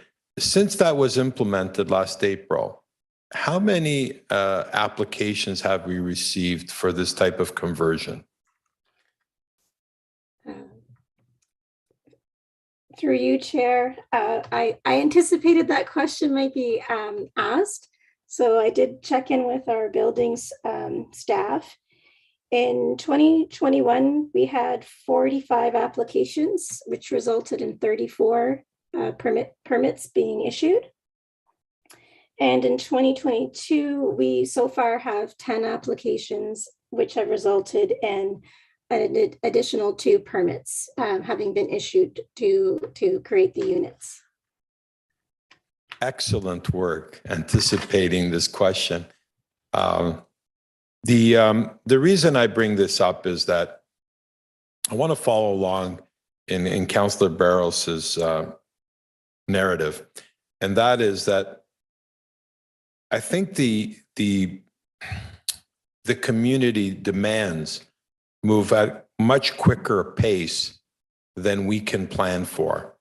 And we have to be ready and willing and able to catch up with them. I, for one, unlike Mayor West, will not support any kind of infill projects where our neighborhoods are destroyed by putting in 4-story buildings and the likes and making a mess of the neighborhood. I believe that intensification belongs on our transit-oriented corridors. I heard previously the comment that, you know, these secondary suites will have to have the proper amount of parking. And I see a fundamental problem with that, as Councillor Munch has tried to educate council, staff, and the public on this issue, is that if we're going to have affordable units, and he'll correct me if I misspeak, but if we're going to have affordable units, we've got to take away this issue that we need 2 parking spots for every human being in a municipality. And the problem with making suggestions like these infill projects is that when you take them away from the transit-oriented corridors, the further you go away, the more likelihood you're going to need a car. And the reality is that if you're that close to a transit-oriented corridor, you're not going to do any infill. You're going to do new build because the land is too expensive, and you're going to do some kind of high density intensification. So I think it's important that we as a committee recognize that this plan, no matter how well we study it and how long we study it, the reality is that the truth changes on a daily basis.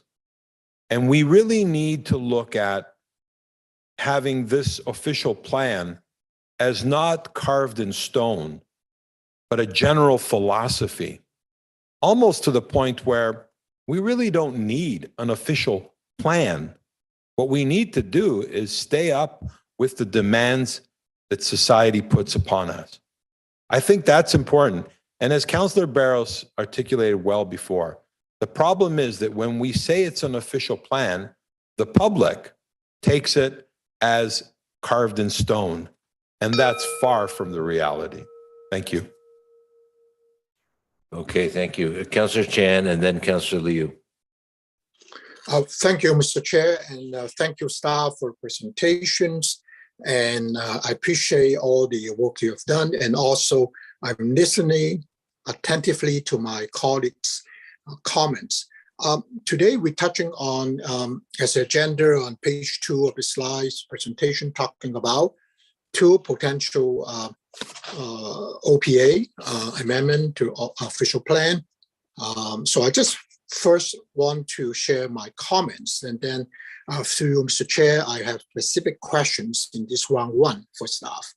In terms of comments, vision and city structure, actually, I'm pleased to see that the structure in a way is linking to all those subject matters we've been talking about, whether it's talking about intensification, whether it's talking about mobility, whether we are talking about parks. On that note, I want to comment that I really like the idea also the not only like David Dunn Observatory Park is already, we agree to be a destination park, a national historic site, but the urban plaza, I think if I remember the term correctly, and those are not really a city-owned property. And I, for one, always like to have like on the corridors and centers, such as Yonge and 7, Yonge and 16 Cowfield, and so on, other major intersection, to have that kind of urban plaza kind of feature, and that might tie in, and I don't see it in the city structure. Perhaps it should tie into a public art policy, because I would like to see personally, as a comment, that public art that really show the vibrancy, the prominence of major intersections. So that's the comment. And also I share about the part I like, urban plaza and so on. Now moving to the second general aspect, neighborhoods. I have to say, this one for me, it raises quite a number of concerns. My colleagues already mentioned about the wordings, multi-task, general density, and I guess also the term we've been hearing more often these days, missing middle housing, quote unquote. Some people call it, oh, what you mean is more infill development. And when we capture under the neighborhood, and I'm also seeing other words, well, I already mentioned general density, but I see the word character evolving. For one, I need some more clarification down the road, because I don't want to get in a situation of like a slippery slope. Well, there could be more gentle changes, but whatever we get to. I have to say I'm a bit concerned about that. And those are the general comments. Now, turning to, within the time I have, general questions in round one. I believe my colleagues already asked about the multi-task dwelling, which is on page 21 of the slide deck. And partly is driven by, I have already got inquiries from residents when the City of Toronto, about a month ago, saying, oh, you can build, 4-unit housing, whatever the proper term is down there. People already contacting me, councillor, does that mean in my neighborhood, my street, people can, build something at the back and it's as of right? So I know we are only talking about concept, but my question to staff through the chair is that how are we? I noted that there's a timing. It's not going to be coming around until sometime in the next term, 2023. But what's the staging in terms of development, particularly where the public have a chance to get their pieces on or voices on? Through you, Mr. Chair. Go ahead, Jan Kersel. Through you. So our plan is to advance these two OPAs before summer recess. So in June, if it is what we're aiming for.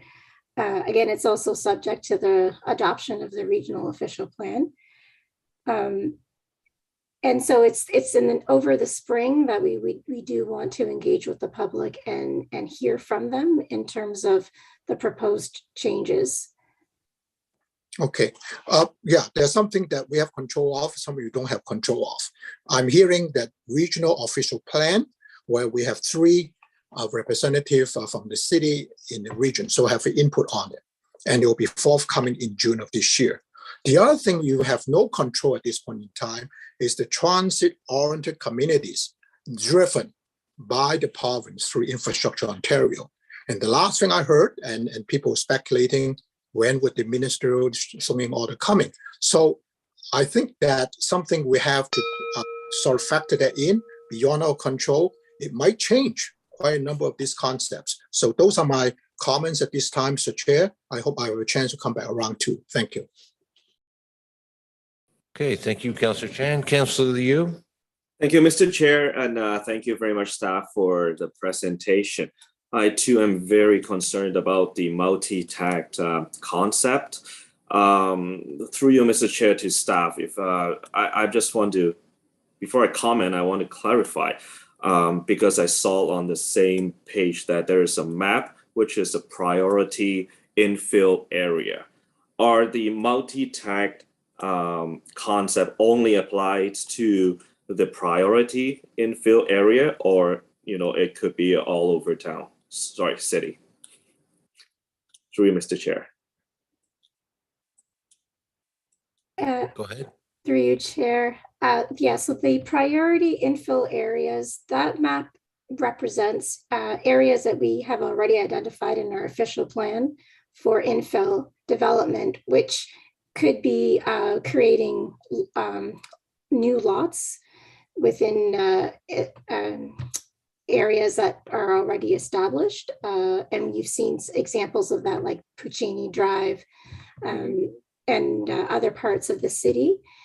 And also the map that Brian showed includes some new potential priority infill areas, which are areas that were once industrial, and through the 2010 official plan, we changed their designation to neighborhood. So an example is on Observatory Lane, for example. With the priority infill areas, there's either there has been a study or a study would be required to proceed with it. And in some of those incidents, it may be that I think it was Councillor Barros that suggested this idea of having new build multi-touch housing kind of all clustered together. And that might be an opportunity for that in those areas. But right now, what we are proposing is the 4 options for consultation. So one option, the 4th option, which was option C, which would be that you would limit the multi-touch to specific geographic areas. We may say, yeah, they're only permitted within those priority infill areas. And that's something that we want to hear, again, from the committee and from stakeholders and the public in terms of if we were to do a geographic specific permission, what would that look like? Thank you very much. Well, I think Councillor Barros articulated it very well. In order to put 3-4 units under one roof, you have to go to, area with big houses. And that will totally destroy the character of the existing community. So I don't think that's a very good idea. Experiencing the secondary suite process is already a pain in the neck. Now we are talking about 3 to 4 units in one houses. I don't know. Not only parking, not only garbage. It's also how many entrances there's gonna be. Fire, safety, all those kinds of stuff. So I don't know. We can go to the consultation process, but I, for one, I rather take out the multi-touch concept before we present it to staff, because it's going to be I can imagine lots of concerns will be raised and lots of problems will be generated. So that's just my 2 cents. I rather not see that concept in the public consultation. Just take it away from a proposal. That's all my comment for now. Thank you very much, Mr. Chair. Okay, thank you, Councillor Liu. So I just have a couple questions myself on this first round, and I agree with your comments, Councillor Liu.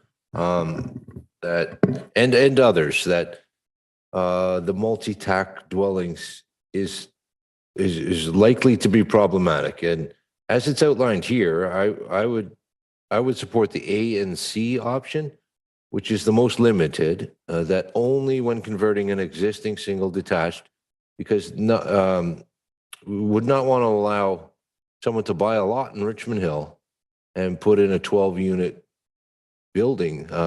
There's lots in Richmond Hill where you can justify, within our zoning parameters, you could have a 16,000 square foot house, and can you then have 16 units and purpose build it that way? It would just, by definition, the larger the structure is, the less compatible it would be with the neighborhood. The bigger lots and bigger houses do not have multiple families. It's single family. I don't think gentle density. I think gentle, it's anything but. I think it's the most it's the most concerning, non-compatible thing that can happen into a neighborhood if it's done as infill. Existing neighborhoods are existing neighborhoods, and their qualities and character needs to be preserved. And if you are building new into one of those neighborhoods, you should be attempting to mirror what's existing, and that's the expectation. As Mayor West said, I think it's very harmful to go down this path. And I think Richmond Hill is doing more than its share. We're doing way more than our share of absorbing growth, in the GTA and, across the province. The province and the GTA are pushing growth, and what we're doing on our centers and corridors with the densities that are being forced on us and that we have already accepted in order to get our transit infrastructure. I don't think the onus should be any further on Richmond Hill to also have these massive densities in our corridors and then have to change the character of our neighborhoods. My sense is that our official plan allows for intensification on centers and corridors in order to preserve and protect the character of our existing neighborhoods. That's my philosophy approach, and that's the way I think. This whole Vision 2041 exercise is acknowledging that growth is inevitable. Where do we want that growth to be, and how can we protect our existing communities against the negative impacts of that growth? So I think it's many members of council weighed in there. So lots of food for thought for staff. I just had one other question. It was clarified why the rail corridors and MTSAs on the GO stations are not included, and MTSAs in general are not included. It was explained. I imagine this draft map is going to be updated when the region officially adopts their official plan. I'm sorry, if you bear with me, I had one other question I wanted to ask. 2-minute walk. It's is now the time that we're discussing in urban design, clarifying the applicability and guidance for angular plane? Have you just highlighted that in general that's what urban design entails, and we're going to be talking about that at another stage in this process? Ms. Von Kersel, are we? Yeah, so with respect to the MTSAs, as Andrew mentioned, those will be addressed through our batch 2 amendments. And our thinking is we would be amending Schedule A3, which is the schedule that shows our settlement areas and our built up areas, as well as our designated greenfield areas. So it's a schedule that we use to assist in implementing our target policies. And the MTSAs would show up on that schedule as a way of assisting with implementing density target policies. In terms of the angular plane, we will be clarifying where and how the angular plane is measured. It has been sometimes a little challenging for people have tried to interpret it differently. So we just want to provide that clarification in the amendment. So you will see that in the amendment as well. As well as many other improvements to our urban design policies, especially around public realm. Great. I think it is necessary to have more clarification in this official plan update about what's required in terms of meeting the angular plane. And contrary to what was said before, I think our official plan is the guiding document, and it is very important. We need to get it right, and it needs to be something where future applicants can say, can judge for themselves whether their proposals would conform or not before applying. I think the official plan is that guiding document. And then I only have 4 seconds left, but my one comment, I would rather have public ownership of open spaces in high density areas than privately owned little civic squares. I want some public owned civic squares with a coordinated outdoor streetscape that like Mayor West was talking about. So we've all had a chance to ask questions. I see, Councillor Shepherd's hands up. You're the only one who hasn't spoke. Go ahead, Councillor Shepherd. Thank you, Mr. Chair. Through you. First of all, I'd like to thank city staff for their very comprehensive report. And my colleagues have had an opportunity to speak, and some of them have echoed my concerns with respect to infill and how it may relate to altering the existing characteristics of our neighborhoods.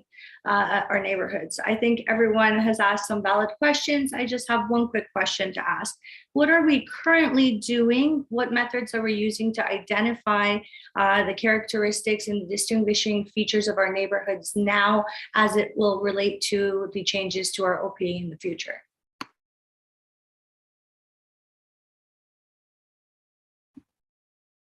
And that's through you, Mr. Chair, to Ms. Falkers. Yep. Thank you. Go ahead. Through you, Mr. Chair. And it's an interesting question, because at one point there was consideration of do we go in and do we like specifically identify all of the distinguishing features that we believe are exist in the city today. That would be a giant undertaking, and we also recognize that is something that's quite subjective in terms of to do and to kind of identify and put into the official plan. So we veered away from that kind of an approach, and we took the approach of, when there's a new development proposal coming in, that's a significant change from what you presently are experiencing, that there needs to be an analysis done. And the analysis is, looking at the physical characteristics of the area, as well as looking at the social, economic, cultural characteristics of that area.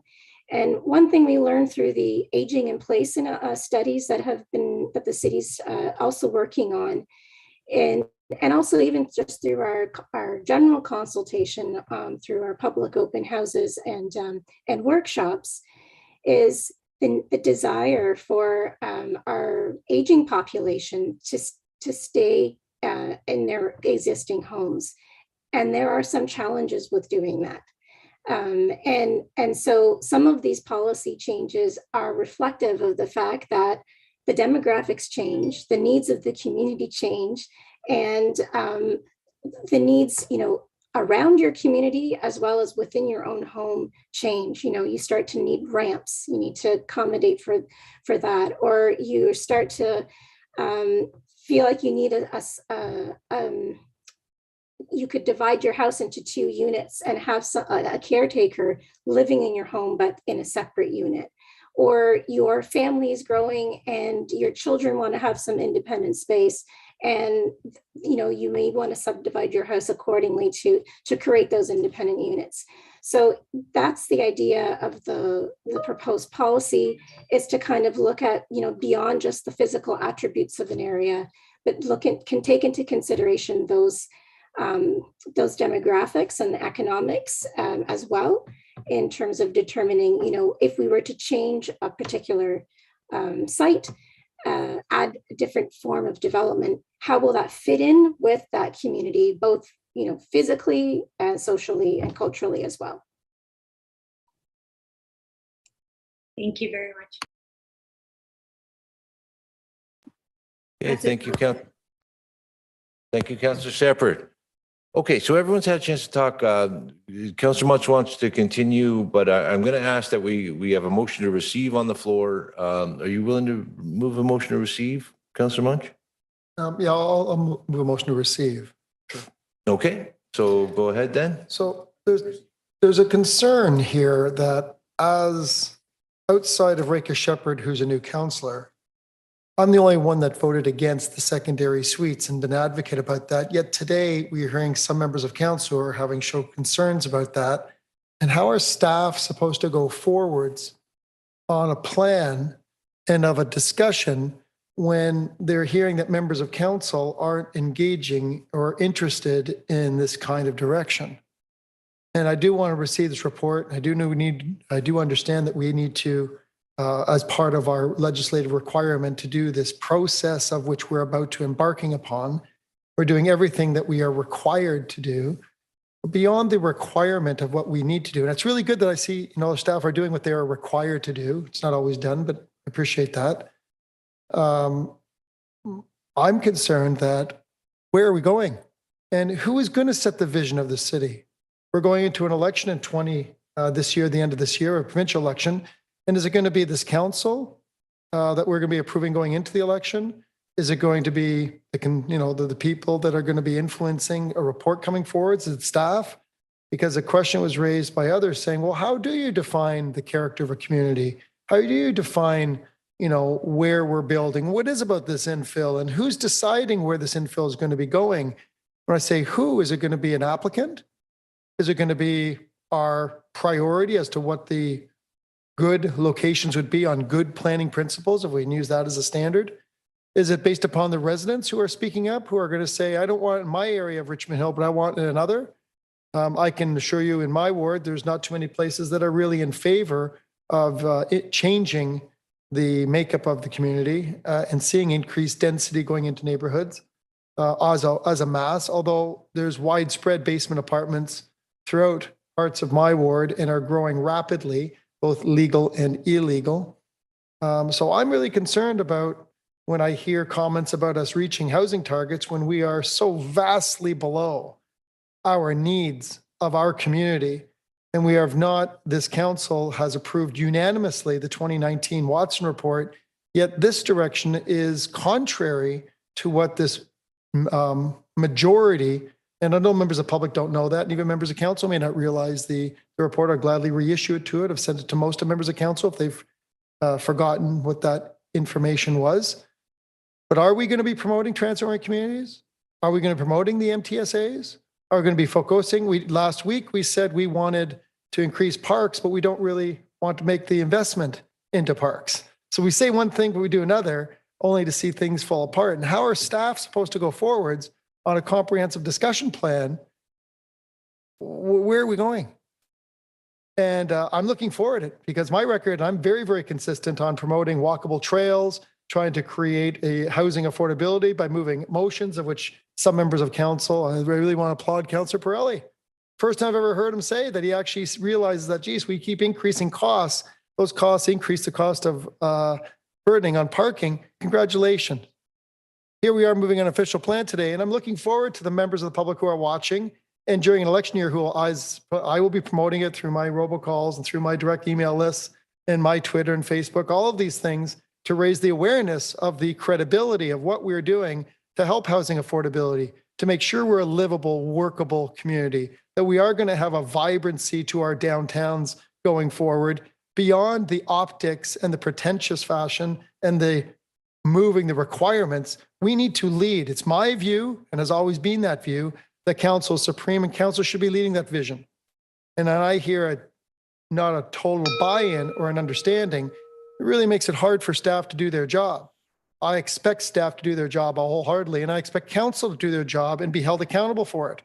When council doesn't want to be held accountable, I'll be willing to step up anywhere, anyhow, anytime with anybody, anywhere to discuss my consistency on where my vision has been since day one. And I will hold people accountable, including staff and others, when things aren't done as per directed, and the credibility and confidence of that staff are reflected thereafter. So when I see this, we're going to go forwards. We really don't have a definition. We're going to engage. We really haven't informed fully members of council, but it's a good idea. Maybe we'll do that. And we got 600 people on our mailing list, and we'll engage those people, but we want to kind of make sure that we got this holistic approach, and we have to have it done by the summer. We need to be better. We have a housing crisis. No member of council has endorsed that except for myself, except one person at the region. So I say good luck. I look forward to being very active in this process. Thank you. Hey, thank you, Councillor Munch. So we have a motion on the floor to receive the presentation today by staff. And the actual motion is that presentation be received, all comments referred back to staff. So lots of comments, lots of input, still an ongoing process. I support the motion on the floor. Councillor Silovich, you wanted to speak? Go ahead. Thank you, Mr. Chair. I'd just like to add that I think we also need to receive the one piece of correspondence from Mr. Chapnick that is in our agendas. I think that also needs to be received. Just a number of, I've just got a few closing statements to make. I'm pleased to see that my colleagues are also concerned about the multi-attached point here, area here, because I think that I think this is a red flag. It's certainly a red flag for me, and I can see that it's a red flag for others, and I can only imagine the concern it will cause with our current and established residents. So I would just like to ask a couple of things.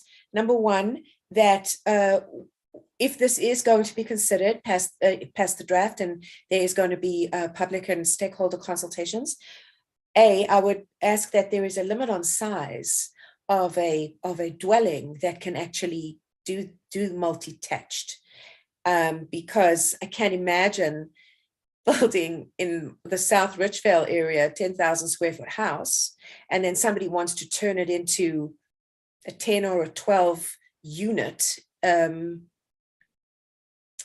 quasi apartment building. And that, I mean, that would never be accepted, and there would be an absolute outcry. So I think if we limit the size of the building and the amount of units that can be manufactured by the change in a zoning such as this, I think that would be very important. And lastly, I would like to suggest, if with respect, if this becomes part of the final draft and it does have full public consultation, that staff pay particular attention to our current and existing residents associations that are within the certain areas. I know there's a number of them in Ward 5, and there's an umbrella group, and I believe that their input into an issue such as this is immeasurable.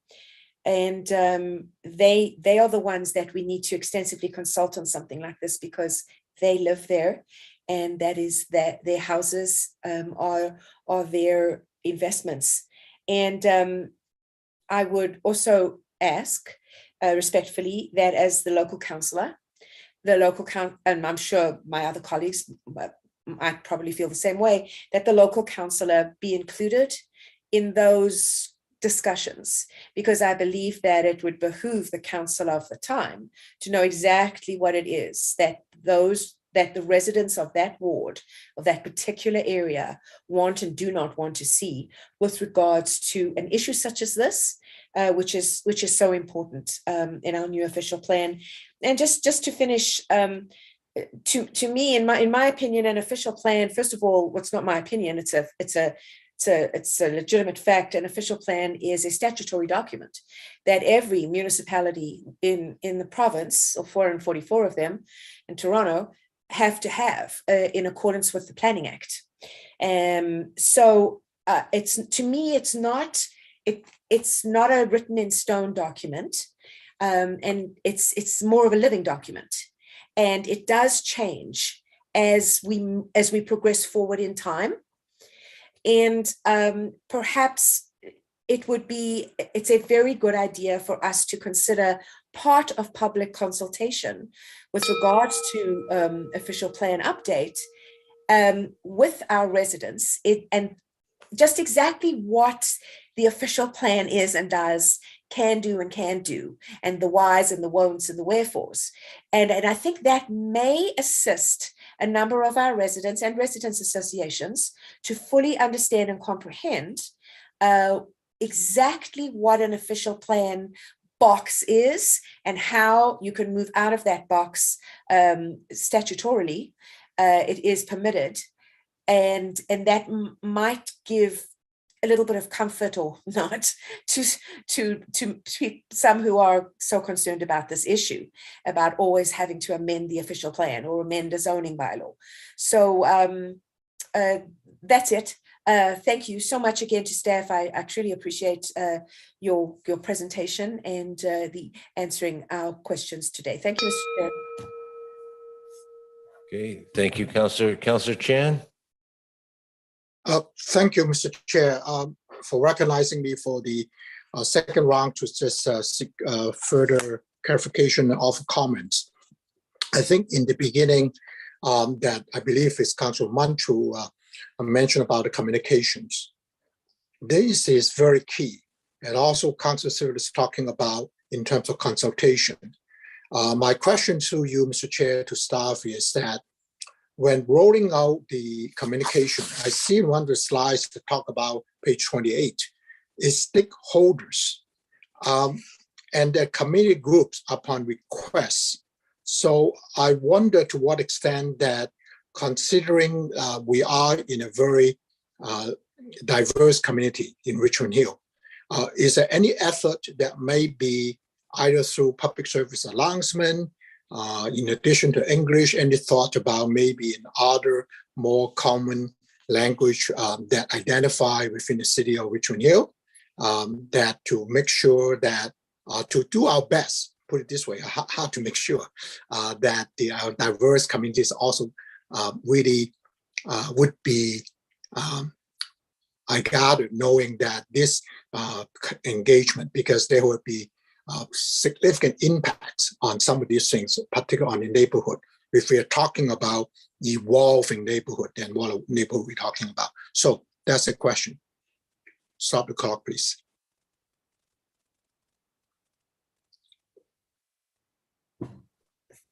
Ms. Von Kersel? Through you, Chair.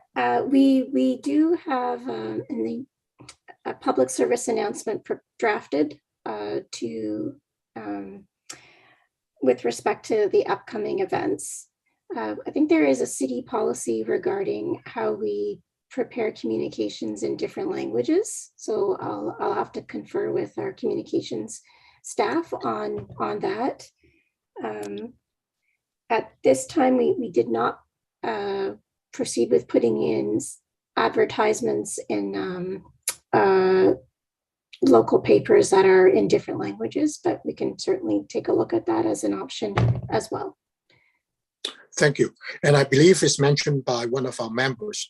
I think that I believe, including Councillor Shepherd, all 9 of us could help in the sense of either through our newsletter or social media or other form that can help and work with to support, work with the staff to really help to publicize in the various wards or any other areas. Now, one aspect I do want to seek clarification through Mr. Chair again to staff. So is the expectation that after this engagement as shown in page 28, staff will come back sometime in June to seek the approval or endorsement of the draft OP update, meaning the City Plan 2041? Just help me understand, is that we have a decision in June of this year? For you, Mr. Chair. Through the chair, yeah, our work plan is to bring forward the 2 amendments in June. They may be different than what you see in the draft based on the consultation we undertake in the spring.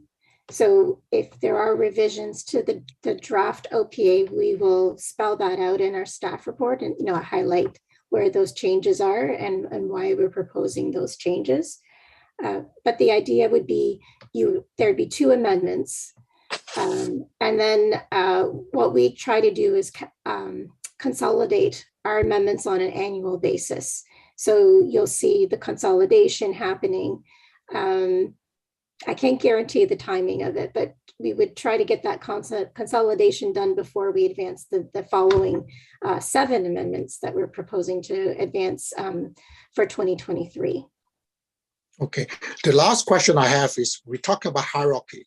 So how would be the regional official plan, which is, I believe, also to be adopted in the same time frame, June 2022, as well as the city's own comprehensive review of the zoning, how does those two would have impact on the timeline I'm just hearing? Through you, Mr. Chair, help me understand.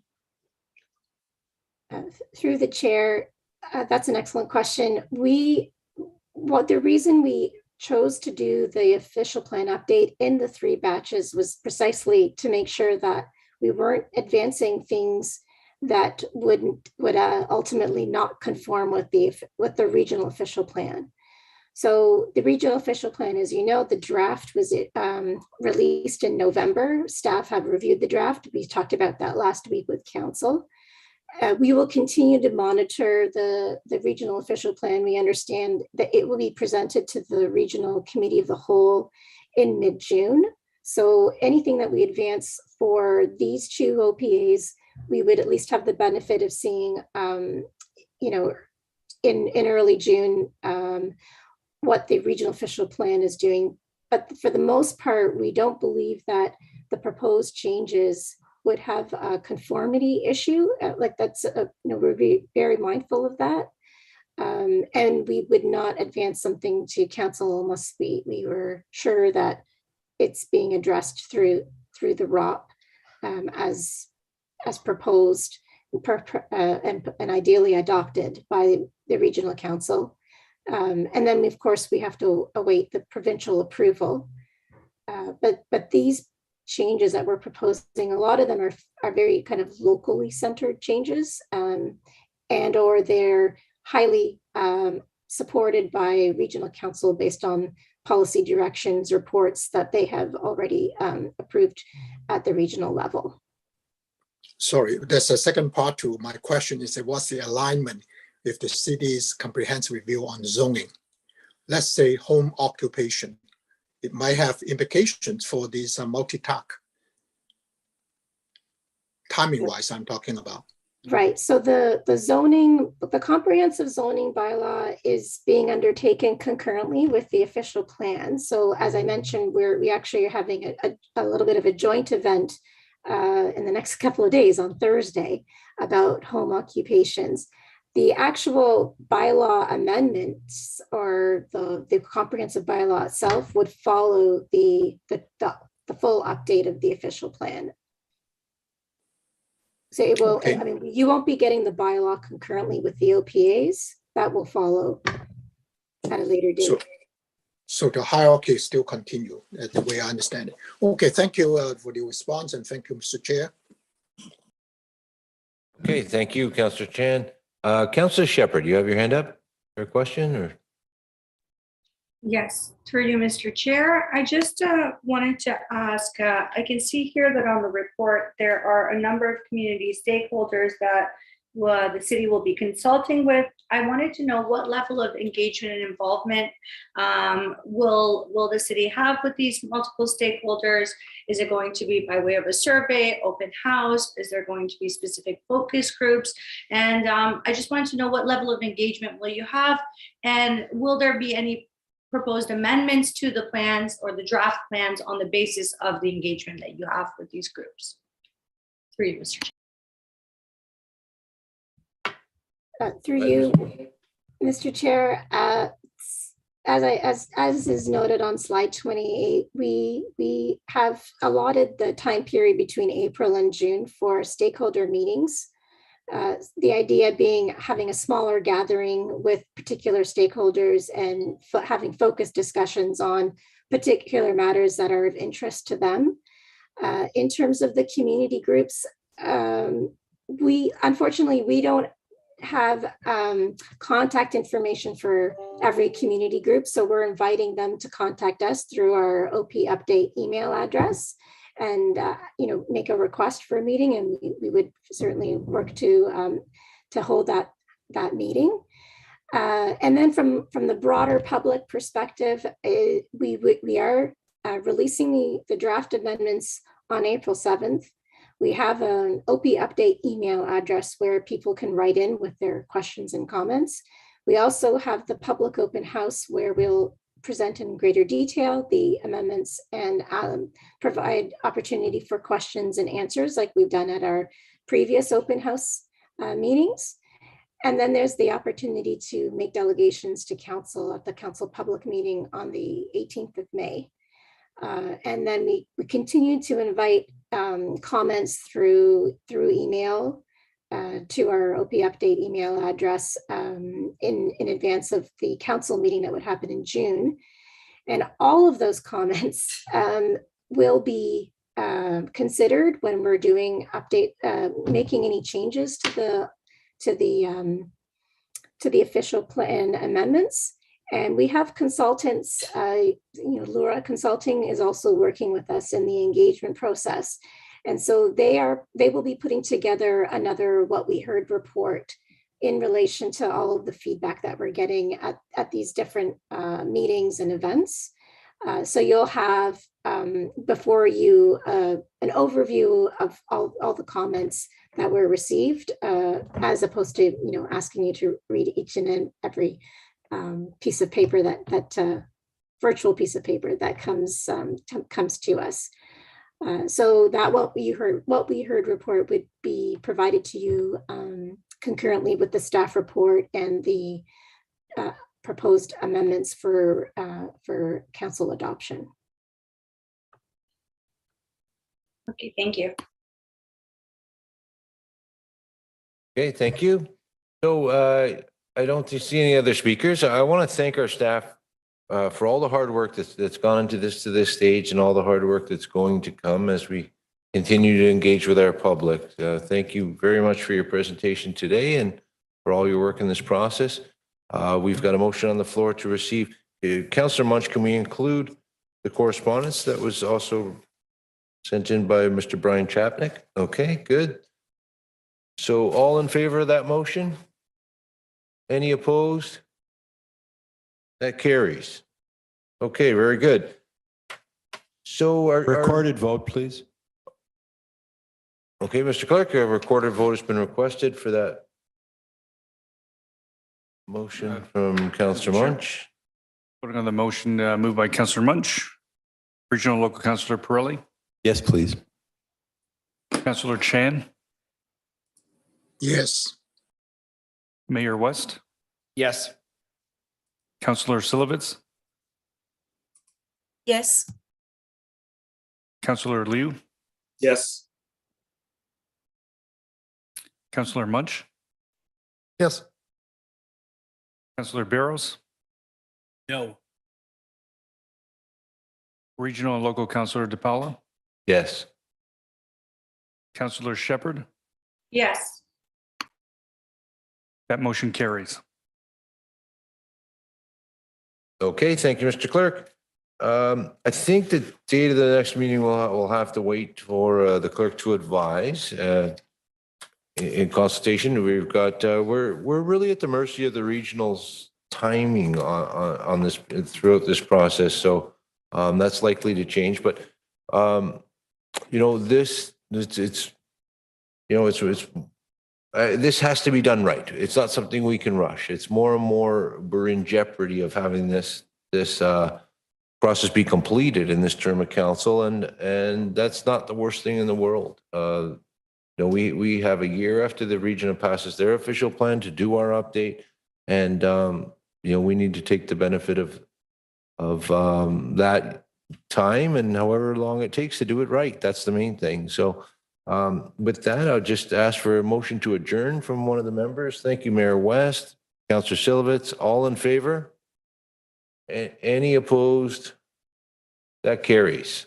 Thank you. Thank you, members of the committee.